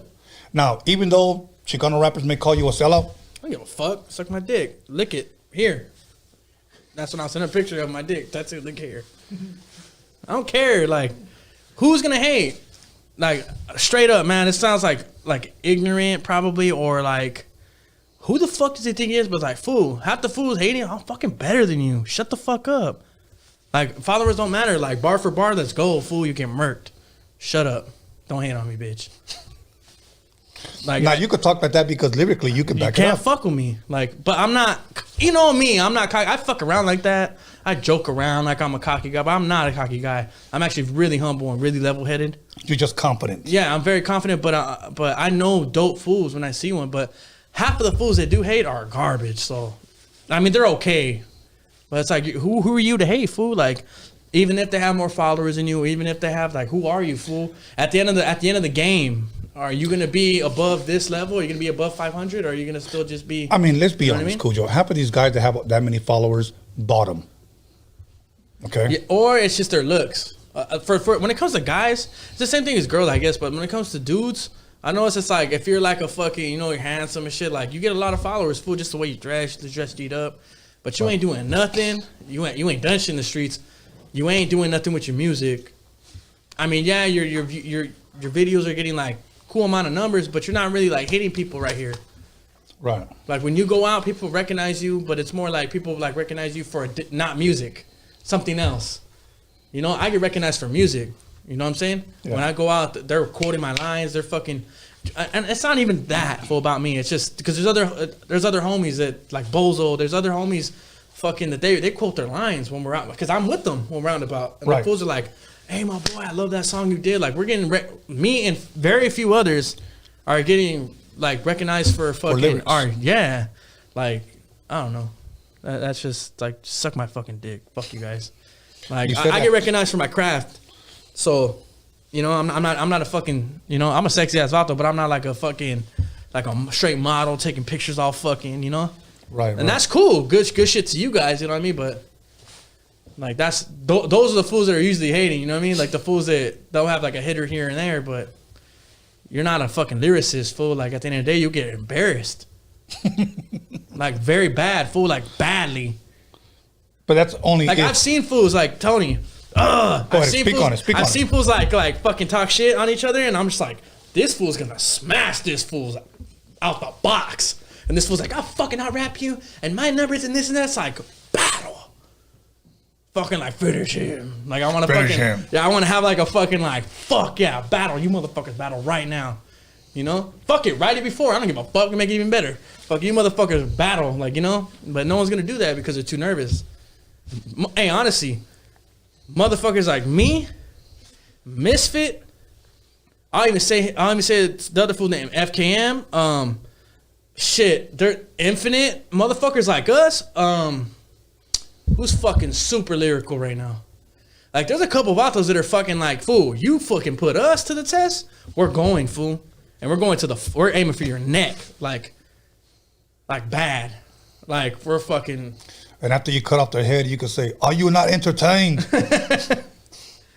Like, man, that's dope, man. That's dope. You know what? I was writing a bar like last night, and I said some shit like fuck. I have it in my phone, but it's some shit that, like, I'm gonna say it just because I thought it's like what we're talking about. Right. It's a bar, but only if you were cocky, right? No, it's like on some shit like that. I'm ahead, gonna show you guys because I'm too fucking faded to remember right now off the top of my head. Okay, then you're not drinking no more. You're not drinking no more, okay? Because I've been accused of some funny shit when people are faded, okay? So let's not go there. Nah, fuck that. I don't give a shit. You guys can lick my asshole too. Damn. So, hey, girls, he's open to get rimmed. So, I said this. Look, I'm just throwing that out there. This is what I said, and this is facts right here. Go ahead. I said some shit. I said, okay, fine, I'm just gonna say the whole shit. All right, I say, y'all woke the beast. Y'all posse must be insane. Lord have mercy on the peasant who dares to mention my name. May God be with you. Don't let the truth hit you. My spot has been reserved. In 5 years, they're gonna forget you. You know what I mean? Mm-hmm. Now I dismiss you. I'm known as Webster's Emperor. Homies acting fishy. Make them roll it up like tempura. Okay. Now, a sushi roll, nigga, you got that shit? That's bars. I want that shit drunk as fuck. Drunker than I am right now. And how would you feel if somebody grabbed the mic and goes, "All right, here we go. Cubo, mija, ¿qué onda?" I'd be like, sit down, Kid Frost. That's all I say. Your time is up. Be at home. Be at home with your grandkids. No offense to Kid Frost, but that's what I would say. Okay, all right, bro. I mean, fuck you. If you get offended, Kid Frost, fuck you too. Oh, okay. But like, I'm not like, not like that. But like, what the fuck? I ain't scared your old ass either. Straight up. But fucking, that's what I would say. I'd be like, okay, fucking feed my ass, fucking super Sudaniel and shit. Like, the fuck? Somebody get this Vato blue cape. You know what I mean? That's what I would say. Only if you were on some cocky shit, though. If I was on some cocky shit, yeah. Okay. Oh, Tony, you know they can't fuck with me, fool. I'll wreck them bad. Yeah. I'm like ghost peppers in your asshole, fool. It's all bad. Don't fuck with me. Don't get me started. Misfit knows that and honestly, man, me and Misfit have had our differences, but recently we started chopping it up, whatever. But he'll tell you straight up, don't fuck with that fool Cujo. And I'll tell you straight up, don't fuck with that fool Misfit lyrically, because he'll get up in your ass, fool. Right. Bad. Like, and he'll tell you the same thing about me. Like, me and that fool, like I said, we've had our differences, but me and that fool are nothing to play with lyrically. And some fool did some one time, I'll give this fool some clout right now. The real most hated. Fool, we wrote that shit in 10 minutes, fool, and lyrically destroyed that fool. Bad. Like, I didn't even have 16 bars. I had like 12 bars. 13 to throw people off. +1, homie. +1. Nah, it was fucking bad, fool. It was like, it was horrible for him. And no one ever heard of him again. What do you think happened to him? He tried to come back and talk shit or whatever, but I mean, I get it. You can't go out like a punk, but he got wrecked, fool.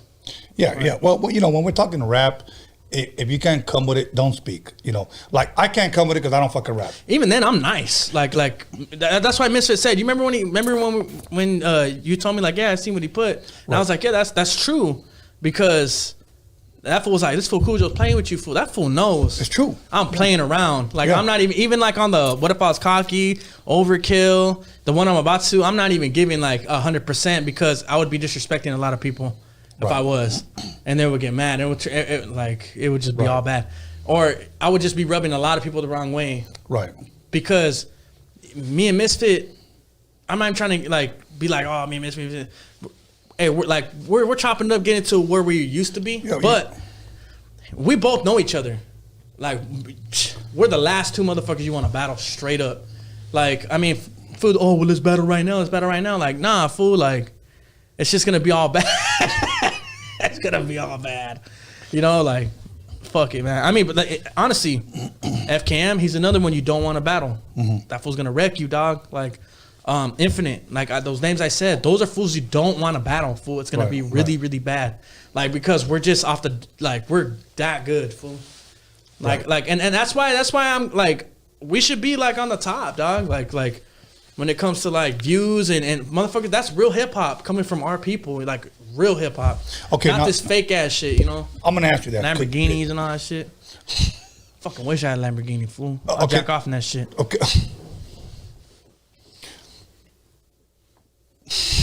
Fool, you're the one that gave me tequila, Tony. Fuck. You know what this shit does to me? That shit, like, I feel like into a transformer and shit. Like, I fucking turn into a different person. That's gasolina right there. Okay, now I want to ask you this. You said we're the ones that should be on top. We should be. Okay. Along with not just the. No, I know what you mean. You're just not saying you. Along with like Bozo, there's a couple motherfuckers like, and I always shout out Bozo because like that's my label partner, fool. Like that's my boy right there. Me and him, we're trying to make it to the top together. There's like a lot of motherfuckers that should be, mentioned as well. Now here's the question I'm going to ask you while you're buzzed. Fuck yeah. Now, why do you think that? And when I say you, I'm speaking of everybody. It encompasses everybody. Okay. Uh-huh. Why do you think you guys are not there on top?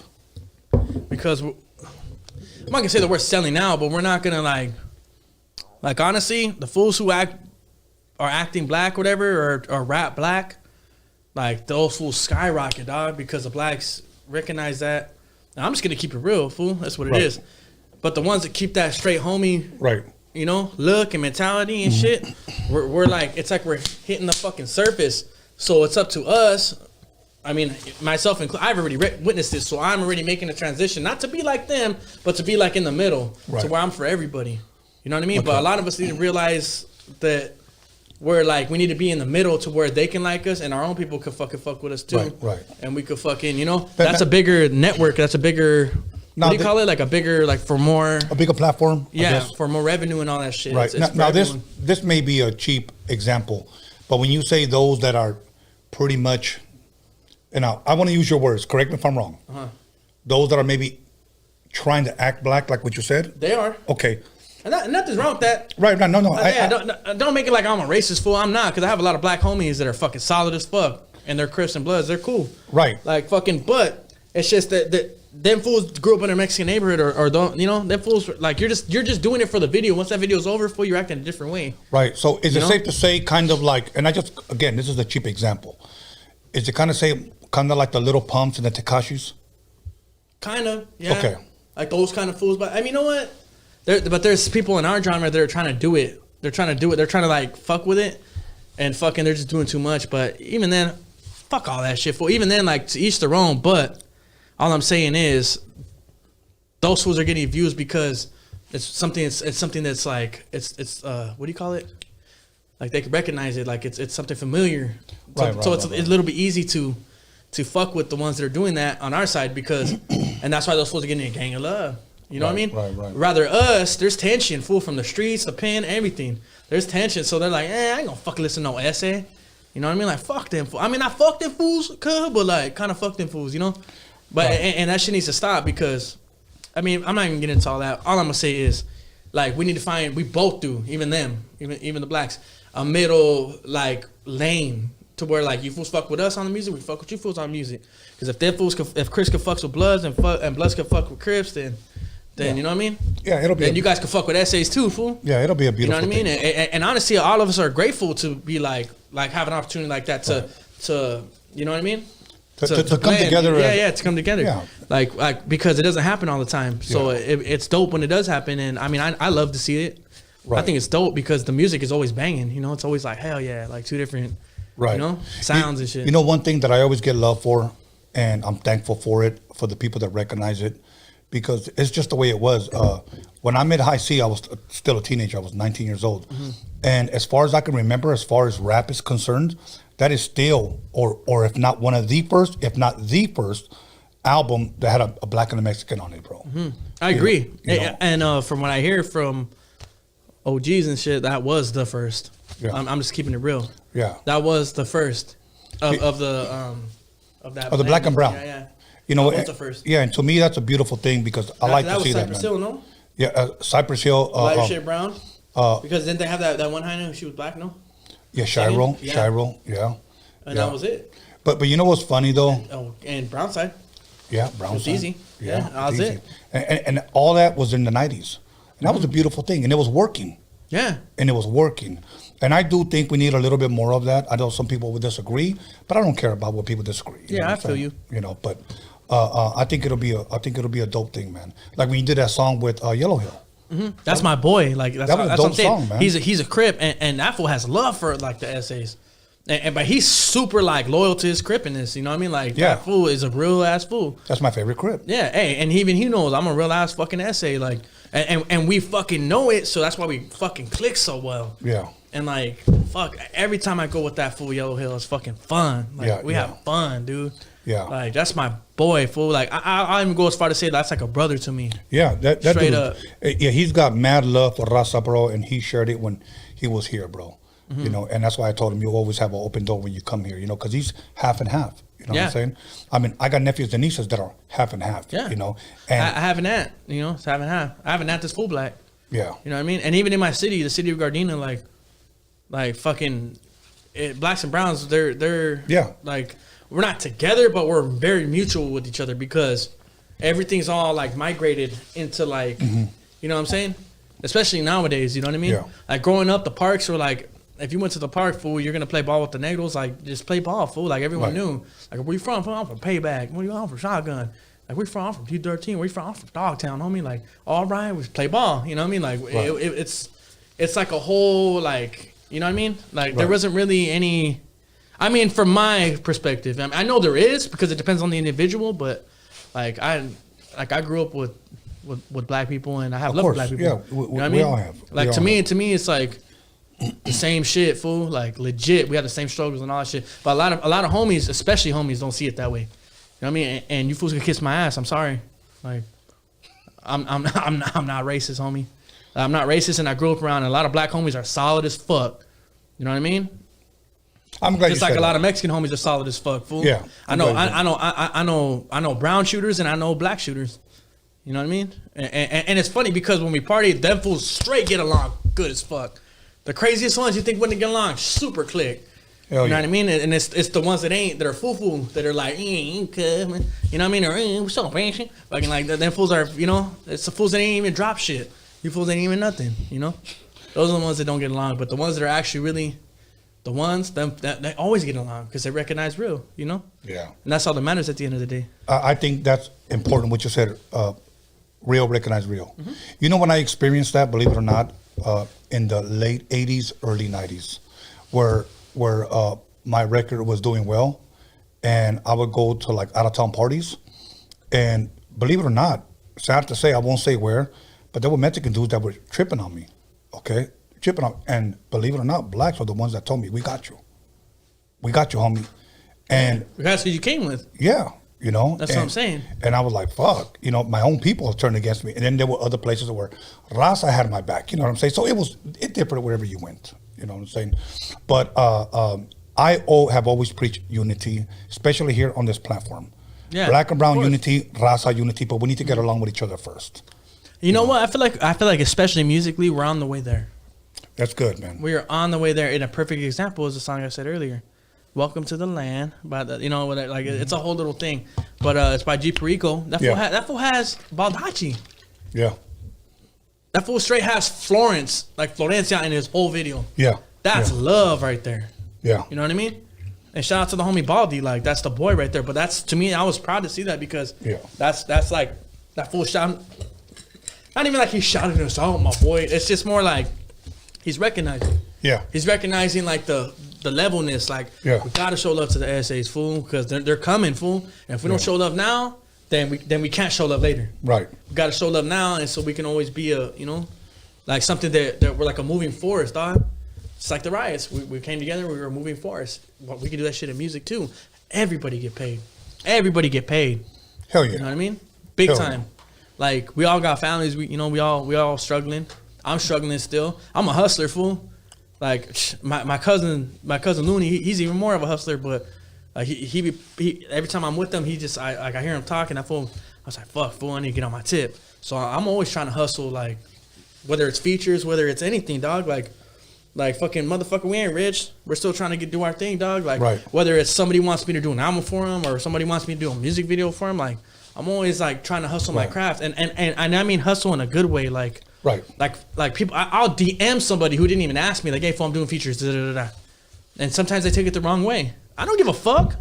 Hey, Spence, on my boy. If you don't want to take the offer, that's feed me. Fool, I'm just letting you know there's an offer on the table. If not, fuck you. Whatever, and like I don't even fuck you like that. But if not, if you're gonna be like, ooh, I'm mad about it, well then fuck you. But don't be mad about it.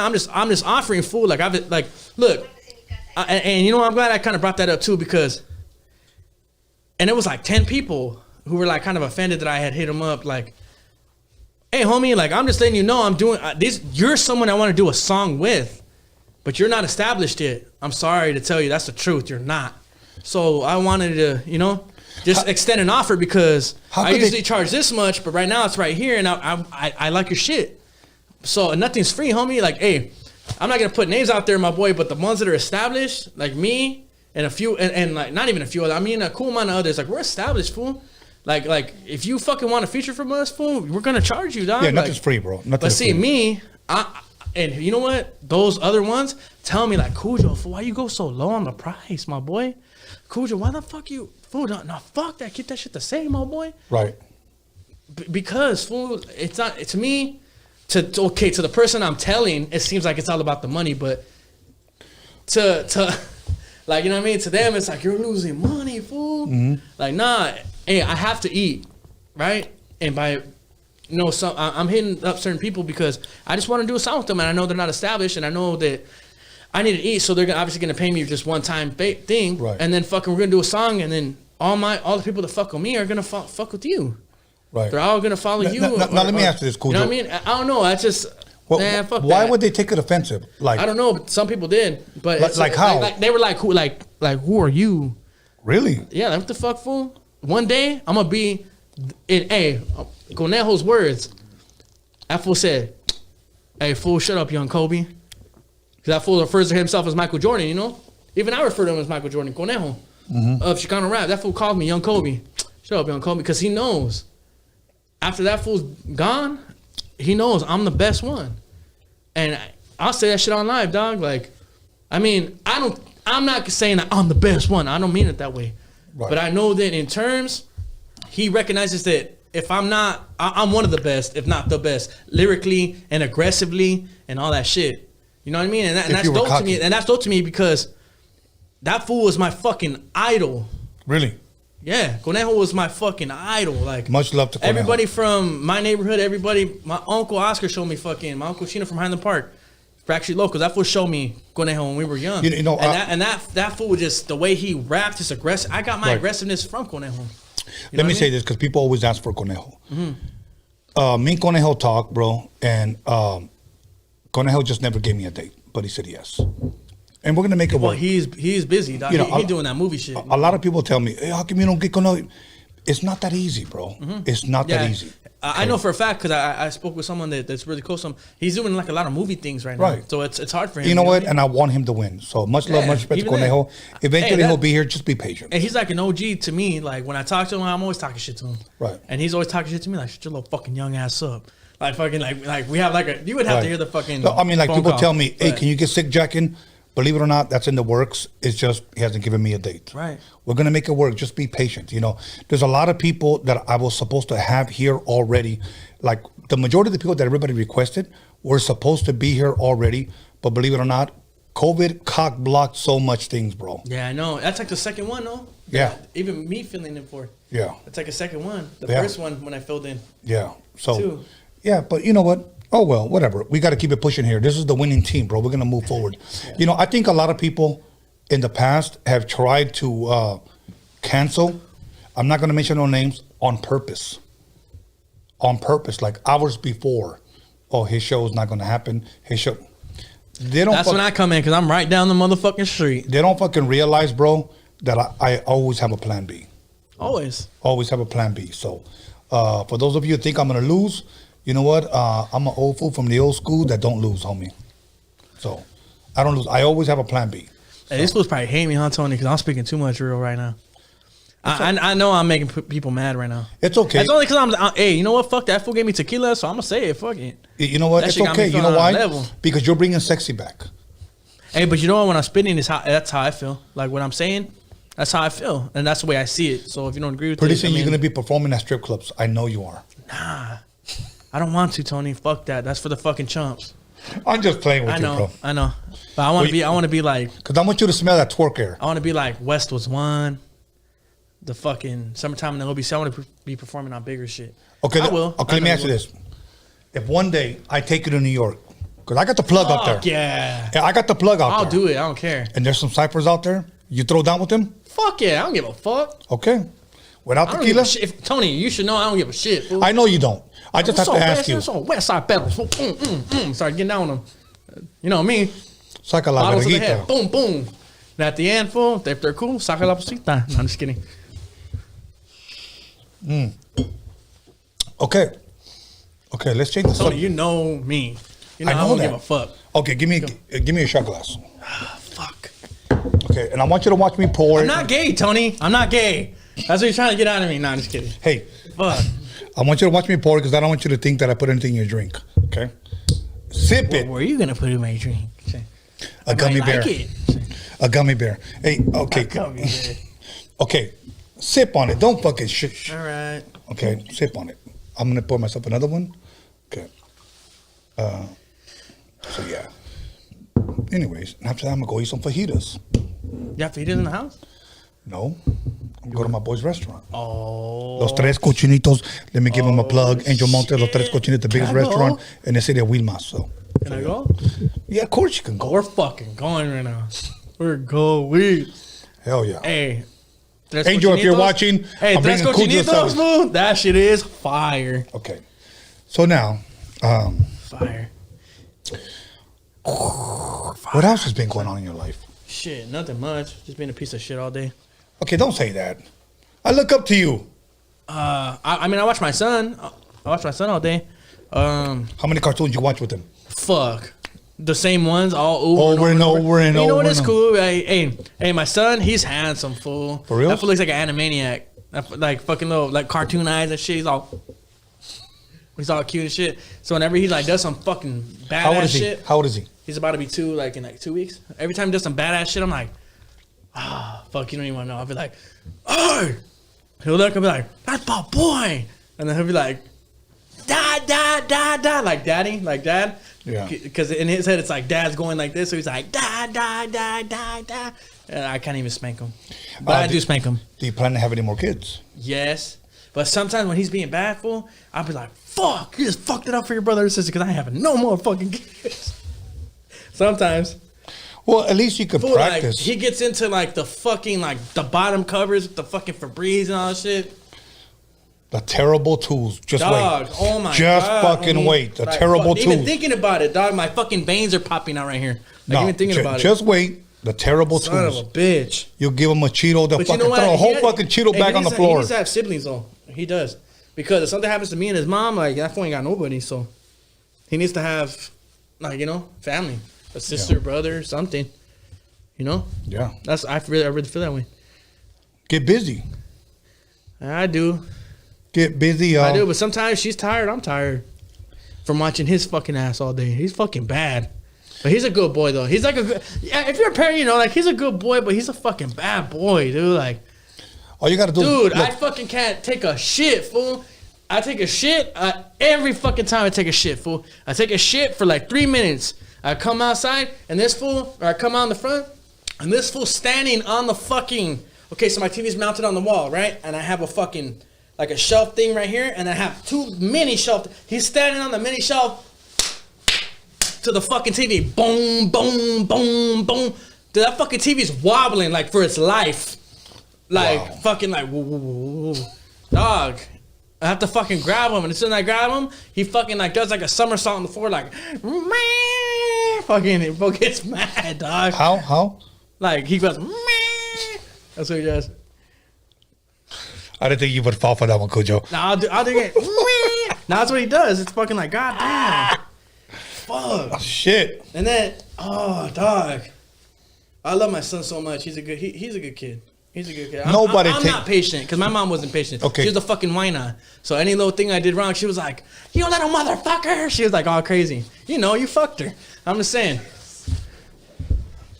No, hey, I'm just saying straight up. My mom was fucking not patient. So, like, I'm not patient at all. This guy's crazy. Hey, even my girl's like, you're not patient, dude. I'm not. I'm more like, now. Like, hurry up. Do this, that. Come on. Like, you guys are fucking up. Let's go. Yo, on the live chat, did I fuck up by bringing Cujo here tonight? Fucking definitely did. He's confessing a feeling. Confessing a feeling. Shit. Just saying. I don't give a fuck about these cameras, Tony. It's just me and you talking. I know. Fuck But these cameras. You know, we probably got we got at least about 1,000 people live. No way. I guarantee you. Oh. Okay? Don't pay attention to the live chat. You guys must like drunk motherfuckers. Yeah. We have at least 1,000 people. After this shit's over, you'll see. We have at least about 1,000 people live here on Roadium Radio. That's why I encourage everybody to buy an ad. Because we average at least... I'm taking this shit after, Tony. Fuck that. I understand. I understand. I'm not taking it right now. Don't take it right now. If I take it right now, I'm stripping Your down cheeks naked. are getting rosy. I could tell. I'm going naked if I drink this shit right now. And hey, the homies, we don't fuck with that. So Yeah, exactly. You can't wear a G-string. I gotta take this shit and then go home for my lady. I can fucking strip Look, down. I understand that. You can't wear a G-string under those Ben Davis. Okay? You can. I've done it once or twice, but it's very uncomfortable. Yeah, it is. Especially if you wear it backwards. So... No, I don't like to wear it backwards because I like the way it fucking goes up in there. You know, it's real fucking. Yeah, it's called the ball strangler if you wear it backwards. The Richard Ramirez. That's what we're gonna call it. It's the Richard Ramirez. Yeah, motherfucker, bang Satan. Hey, that fool's not crazy, man. Like, where are you from, fool? Satan. Hey, that fool reminds me of a fool I used to work with named David. Like his hair was all dirty all the time. And he worshipped Satan too. He did? Yeah, he did. He's a homie, but... You know one thing I heard? Okay, I don't know if this is It's true. funny because they used to call him Richard Ramirez. Okay, About it. I don't know if this is true, and I don't have nothing against it. I have to say this first, okay? But one thing about Satanists, you know what I heard? What? That they go both ways. A lot of them do. Yeah, a lot of them do. A lot of them do. Like they don't mind eating a torta and sucking on a chorizo. So, like, that's all I'm saying. So they can suck a golf ball through a garden hose, is what you're saying. Okay. Pretty much. Like, they'll give you head and the bed sheets will be going up your ass. So, or your forehead will Well, cave doesn't in. like Satan like that shit? Like he's like all fucking gay about that shit? Yeah. In the Bible or some shit? Well, I don't know about the like Bible. sodomy and all some kind of crazy shit. Well, that motherfucker's a weird motherfucker. no, he's beyond weird. Yeah, that motherfucker crazy. Yeah. But I know Satan goes 3 ways. So Hey, he goes, hey, he fool's gay, straight, and he likes fuck animals. yeah. The motherfucker became animal. He's a and shit. trisexual. Huh. He'll try anything. Motherfucker fucks gator chicks. No, I'm saying.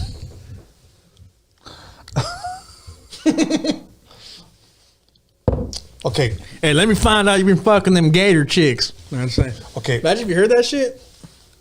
I'll fucking start dying. I'll start laughing my ass off if I heard that. Somebody tell somebody that shit. All right, weasel breath. Weasel breath. Kujo, what do you want to talk about now, man? We got a couple of more minutes. Anything you want to talk about? Anything you want to promote? Anything you want to gossip about? Whatever. Nah, you started off. Okay. Let's go off what you say. Hopefully, this whole pandemic shit kind of goes away. Mm-hmm.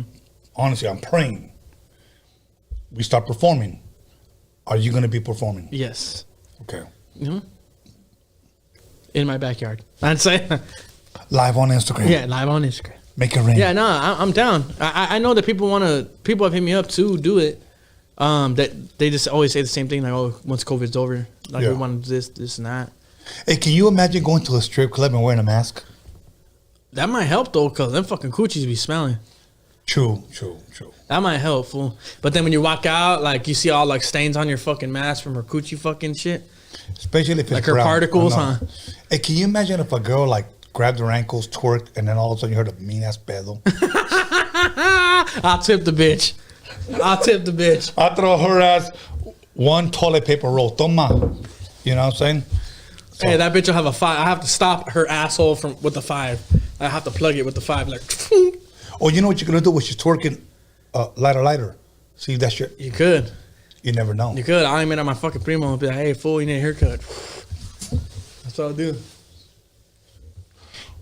I can't believe we're talking about twerking. But since twerking's in, you know, it's crazy because, okay, look, I want you guys to look it up. Back in the day, it used to be called the doodle brown. Twerking? Twerking used to be called the doodle brown. Why? Because you just doodle out the brown and Well, shit? you show your brownie, you know, so you're doodle brown. But now they changed it to twerking. But back in the day, it used to be called the doodle brown. Back in what day, Tony? We're talking about the early... Okay, we talking here because I never heard that I'm going to shit. give you a date. Early 90s. Look it up. No. That doodle brown. That dude. Look it up. Look it up. They just changed the name. Really? Yeah, doodle brown. Who started that shit? 2 Live Crew? 2 Live Crew. Yeah. Those dirty motherfuckers. Yeah. So. Hey, my mom heard them one time and that bitch never turned back. As you can see. And she hooked up with me, right? Yeah. She hooked up with Tony A. The cachete smacker. Cachete. Remember? I'm not going to say you text me and go, that's the chicloso look. I couldn't fucking believe you. Hey, remember that shit? I was live. And he was sitting over there and he's over here texting me. I know you want that chicloso. Hey, because he was... No, stop. Don't. I'm not. I was like, that's the look when you want the chicloso. And I still have that text. That shit was fun. I have screenshots. Hey, a lot of times this fool's doing an interview, I'm like in the back, fool. I'm looking straight at him and I'm like texting him shit like, oh, fool, you know you want to tell him this right now. And he can see it on his phone. So that fool starts, like, he's trying to hide his laugh. It's fucking hilarious. Okay, we got 10 more minutes. What do you want to talk about? And then we're out of here, Cujo. I don't know. I'm thinking about taking a piss right now. For reals? Yeah, but I can hold it. I'm not gonna piss my pants. You think I'm 5? I'm good. Well, what about that G-string? Is it? It's strangling the fucking nutties real fucking good right now. Yeah, that's the ball strangler. Oh fuck. Hey, who gave you all these toys? I collect them. Did you buy them and shit? Okay, like for example, this one right here, I bought in Florida. And the reason why I did it, because this one reminds me of my grandbaby. I call him Ghost because this guy came in Ghostbuster. But one of my grandbabies looks like this guy, so I call him. It's supposed to be the Michelin Man, no? Yeah, no, Stay Puft Marshmallow Man. The what? Stay Puft Marshmallow Man. That's the real thing? Yeah. And then I like this one, Florida. Somebody from my neighborhood gave me this one. My brother gave me this one. Do you know how much people we could fuck up with this shit right here? I know. This nigga got the Thanos hand. Yes. We could fuck up every neighborhood with that. Fuck every neighborhood up with this shit. Exactly, bro. Exactly. And then we got old school Yoda right here with my gold chain. We got this shit in New York with them bottles you were saying. Yeah, exactly. Exactly, bro. Got the Infinity Stone and all that shit, Tony. Hell yeah. Hell yeah. Fuck. Then we got Prince because I'm a big time freak, so I like Prince. So hang on, Purple Rain. That shit got me fucked up last time I fucking smoked that shit. Nah, I'm just kidding. And then I still got my old school 80s phone, my brick phone. I still got this one. That's the real one? That's the real one. I actually used it on the Rodium mixtape DOCUMIXERY. Check it out. That's how heavy it is. Back in the day, that motherfucker was a weapon. Seriously. That's how you got a hold of everybody, huh? Like un pinche descalabrazo. You could hit somebody in the fucking head, bro. Oh, that motherfucker's heavy. Yeah. So that's my old school brick phone. And it still works. I just haven't charged it, but it still works. So I just have it out here. You have it in really good condition. Yeah, bro. I take care of my shit. I mean, look at me. I take care of me. As you see, I didn't get that gene. Hey, fucking. Hey, this shit still works? Hell yeah. I gotta use this motherfucker. I'm calling my bitch right now. Hey, I'm drunk. Pick me up. Nah, that's fine. Pick me up. I got these jeans backwards. Hey, wear your Ninja Turtle underwear. Nah, that's fine. Let's go to Winchell's. Let's go to Winchell's. So yeah. Other than that,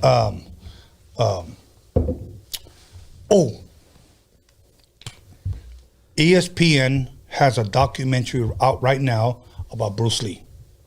That's bad. When you get a chance, watch it. Okay. That's bad because my dad, rest in peace, when he was alive, was like #1 Bruce Lee fan. Yeah. He did karate. He was like in his like dojo or whatever.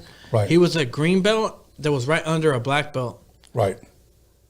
Because I know a brown belt's under a black belt, but for some reason his dojo was like I think he was a brown belt. My bad. His belt, whatever dojo he was at, only had 6 belts, but he was like the one under the. I think he was a brown belt, but the picture I seen when I was a kid, he was wearing a green one. I don't know. It's been a long time, but I know that he was under a black belt, like the one right under it. And then I think he had he met my mom and had me, and so he kind of chilled. I think that may not be all the way, but I think that's why. Right. I haven't asked my mom about that in a long time, but because she's been fucking getting piped by you, so I mean, you know what I mean. But I was gonna say but that fool was a fucking #1. Like he loved Bruce Lee. He put me in karate. I ain't gonna lie, fool. I got mean ass hands. I will never get knocked out ever, just because I know how to defend myself. Like on the defense, like the blocks, everything's like you just smack them down. They swinging. Okay, so let's just say your normal essay. Kicks, like hey, hold on. All the homies shit about me like, fool. Why do you kick so much? Okay, like you roundhouse side kick and fucking do like a flying butterfly kick and shit. Like for the homies getting jumped in like back in the day, and they were like, all right, go. We're like rushing at them and shit. All you see is me like jumping straight, kicking right in the mouth. Boom! And that pop just dropped. And the homie's like, what the fuck did you do that for? What the fuck, fool? And I was like, well, what the fuck? That fool was coming like the way he was coming, like he was coming at me. So if I kick him in the mouth, that fool's going down. Okay, what were we gonna say? Okay, so let's just say your normal cholo. What's up, homie? Let's go. Heads up. Are you gonna be like? Nah. Okay. I'll be like.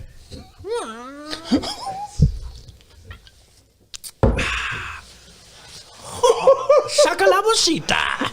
And then I'll kick the shit out that fool, dog. And I'll kick the fuck out that fool. Nah, but I would do it. Hey, like what you did, I'll just kick him right in the stomach. Boom, and he'll go like this, and then just take off on his face. Boom, boom, boom, boom, boom, and go like it always in a circle around him. Right. Ding, ding, ding, ding, ding, ding, all the way around. He has to keep turning. Ding, ding, ding, ding, ding, ding. And once you get him around to right here, then you switch directions, and that's when you drop him, because you're switching directions. Well, because half of these motherfuckers out there on the street probably got about at least, if they don't have no stamina, at least 3 good punches in them. So let him swing 3 punches, hit them right in the fucking gut, and they'll throw up that menudo they ate up that morning, bro. Yeah. That's just the way it is. Period. I'm a boxer. Like when fools try to take me down, I'm like, oh, you bitch ass fool. Yeah. I mean, I'll roll it out because I'm strong. But back in the day, they used to get me that way. If they took me down, it'd be hard because I was You'll skinny. get a dude on the street that he don't even throw his left hand. He'll just swing his right hand about 3 times and let him throw it. And he just counter punches fucking fast. See, and that's funny you say that because me, that shit wouldn't work because me, I go 1, 2, 3, I back up. Right. You know, fuck with you a little bit. Uppercut. 1, 2, 3, 4. Back up. Yeah. Because after you get lit, you're gonna throw a haymaker. Because you float like a butterfly, sting like a bee. Yeah. Throw a front kick. Boom. You fall for it? No. Throw a roundhouse right to the thigh. Boom. You fall for that? Hook him. Yeah. The left. Boom. Dropped. Usually. Yeah. That's Cholorati. Like Cholorati. Yeah. Karate. Cholorati. Yeah. I don't know. It just depends. But I did karate for a long time. I did up until my dad died. So I did karate for probably 4 years solid. 4 or 5 years, like going to like tournaments and shit. That's Mexican judo. Nah, I was with all the chinos, fool. No, Mexican judo. You don't know who you're messing with, home. Nah, you know what's crazy is what I was doing was more like brutal. It wasn't like judo. Like for your test to get the next belt, you had to get jumped. No shit. By all the other kids, straight the fuck up. You might laugh, but it was called Shoran-Ru. You had to get jumped, and you had to legit get hit in the face, get kicked in the balls. Shit. Yeah. And I took a class. And as long as you ended up, it's funny because it was like it's like gang shit, like but not really, but it's kind of like because like, as long as you ended up at the end of your test for like a minute and a half standing up, you passed for your next belt. But if you fell down, then you failed. And you had like 5 or 6, but there were kids. There's 5 or 6 kids on a kid, and he would be fair. He would pick like smaller kids for 3 of them, and then. You know, and he would teach you like that was your thing, and he would tell the kids don't go hard, but not like all out. You know, right. And then they would just be punching all. I remember but so really that's the Mexican way of getting you ready to get jumped in. Pretty much, but these fools were like from like Kyoto and shit. Yeah, I remember that shit was brutal, dude. I remember one time I was sparring with this kid. His name was Oliver. I beat the dog shit out this fool. And I was a kid, and I shouldn't have went as hard as I did, but I was a kid, and my dad was there, so I was like trying to show off. I was beating his ass, and my dad was all proud, like hell yeah, fuck that little fat motherfucker up. And fucking his dad started tripping. His dad was like a chino, and fucking oh you're doing too much. My dad was like, what you gonna do about it, homie? Yeah, what you gonna do? What's up with your son's ass? My dad told me like, all right, full relax, you're doing too much now. All right, and then it's funny because me and that kid ended up becoming friends after, but. Fucking that shit was brutal because the sensei wouldn't stop it. Like if it was like sparring, like and you were fucking him up, he didn't stop it because his thing was like this is real world, you know. Right. No, you're right. Which is dope because like that's like I mean growing up or whatever, you know, getting to the hood or whatever. That's how every hood is or whatever. That's just real world, fool. You getting smashed out, you know. It is. Talking about getting smashed out. You ever watch the Karate Kid on Netflix? The Cobra Kai. I'm Cobra Kai. Sorry. Fuck the other fools. So no mercy? No mercy. And fuck Kreese, because Kreese is a little old ass, he's that old ass hater ass OG that comes out of nowhere with his cane like, nah, homie, I'm still kicking. I'm gonna tell you how the hood's gonna be ran. He's like that fool and shit. Like, get that fucking old ass fool out of here. Fucking old ass geezer and shit. That fool, you know what I mean? That fool should be on his deathbed already. Fucking on fucking dialysis and shit. Hey, that fool, the fucking real sensei and shit. That fool had it cracking, fool. That fool. Hey, the sensei, the blonde one, or whatever, from the actual movie, the Cobra Kai sensei. Hey, that fool had them fools like them fools were nerds, and them fools are smashing fools out in the fucking school. Like, you know what I mean? I mean, one of the homies like went over the fucking thing and fucking broke his back. But hey, fool, you should have fucking watched where you were standing, pendejo. You know what I mean? Like, hey, nobody else got hurt, you fucking stupid ass idiot. You know what I mean? Everybody else on their half got smashed out. You're the only dumbass that fucking made us look bad. Stupid ass idiot. Hey, that's what I would have told him. Okay. Fucking idiot. Hey.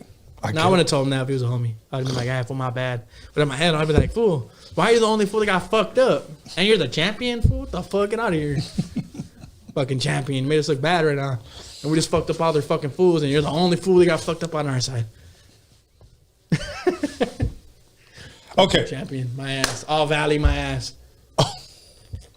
He said All Valley. It's the All Harbor. No, did I make a mistake by inviting Cujo over? You did. You always do. Okay. What do you want to do? I'm done with my shot. Are you cool with yours? I'm cool. I'll take it after. I gotta take a piss. No, hold on. No piss. Piss in your pants. Cause don't you wear a diaper? No, G-string. Don't you wear a diaper? That's what he said. Don't you wear a diaper?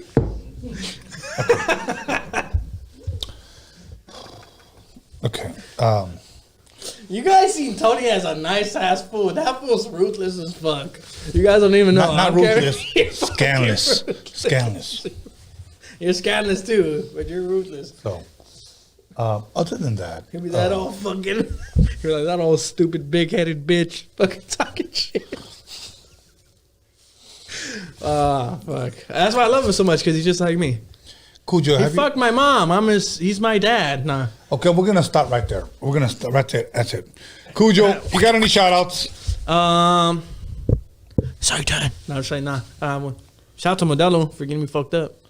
No shout outs? And shout out to Tequila Blanco. No shout outs? Shout out Tony A. All right. I have no shout out. I've been out here twice to shout people who I need to shout out. Everybody else ain't fucking. Okay, 3 times, but I already shouted out who I still fuck with. They got shouted out already. So I'm good. Shout out to Tony A. All right. Some people are actually putting, is that really Cujo? Yeah. Hey, take out my shit. I'm fucking another fool.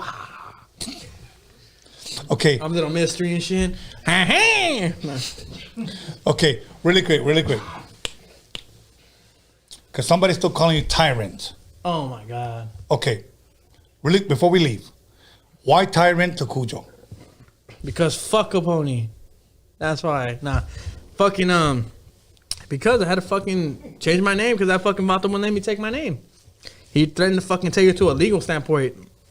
That's kind of Vato he is, so I said, well, you can keep the fucking name then, and I'll fucking change my name to Cujo.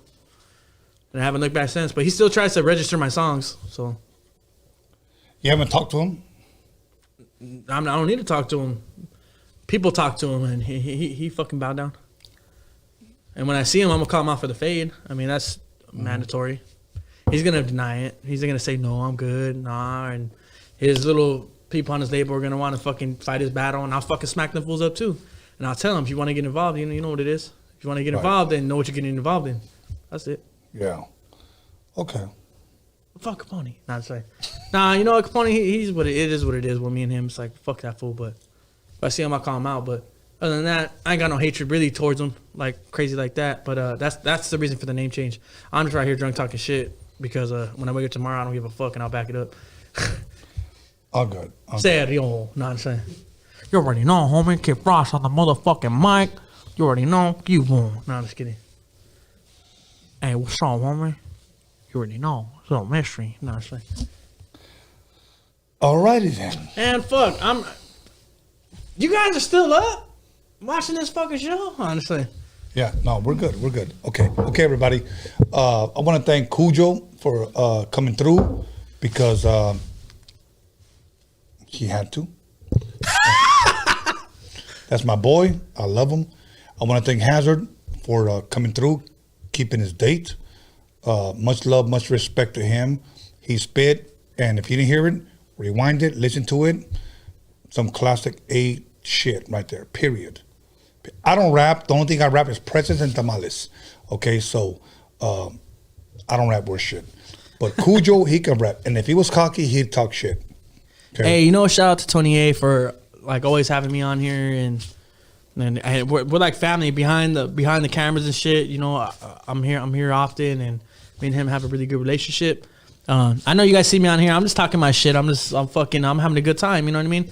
I'm a no filter type of guy. If you know me personally, I just talk my shit. I don't give a fuck. Yeah. But hopefully I didn't offend nobody or anything like that. But yeah, I'm just happy to be on here, Tony, and I'm glad you like on a serious note. I'm glad that you asked me to come tonight and fill in for homeboy. But fucking other than that, you know, I hope everyone's safe, been safe. I hope everybody's doing good. I know it's hard times, but hey, we're gonna get through that. You know, straight up. Yeah. Well, fuck your mom. Yeah. Other than that, I want to thank my boy Anthony. This is the guy that's like steering the ship. You know, like we're going through a storm and he's fucking like steering the ship. And Alex is the one behind them, giving them a back rub. You know, making sure that The crow's nest. Yeah. I just looked at myself on there. Ball straightener, huh? From the back. Give another reach. Alex Cervantes Enterprise, to his brother Robert Cervantes. And also I want to give a shout out to the Fools community and Maroon.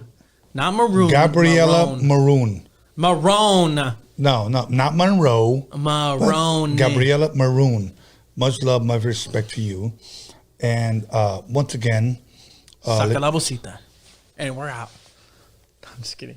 Go ahead. No. Hey, check this out.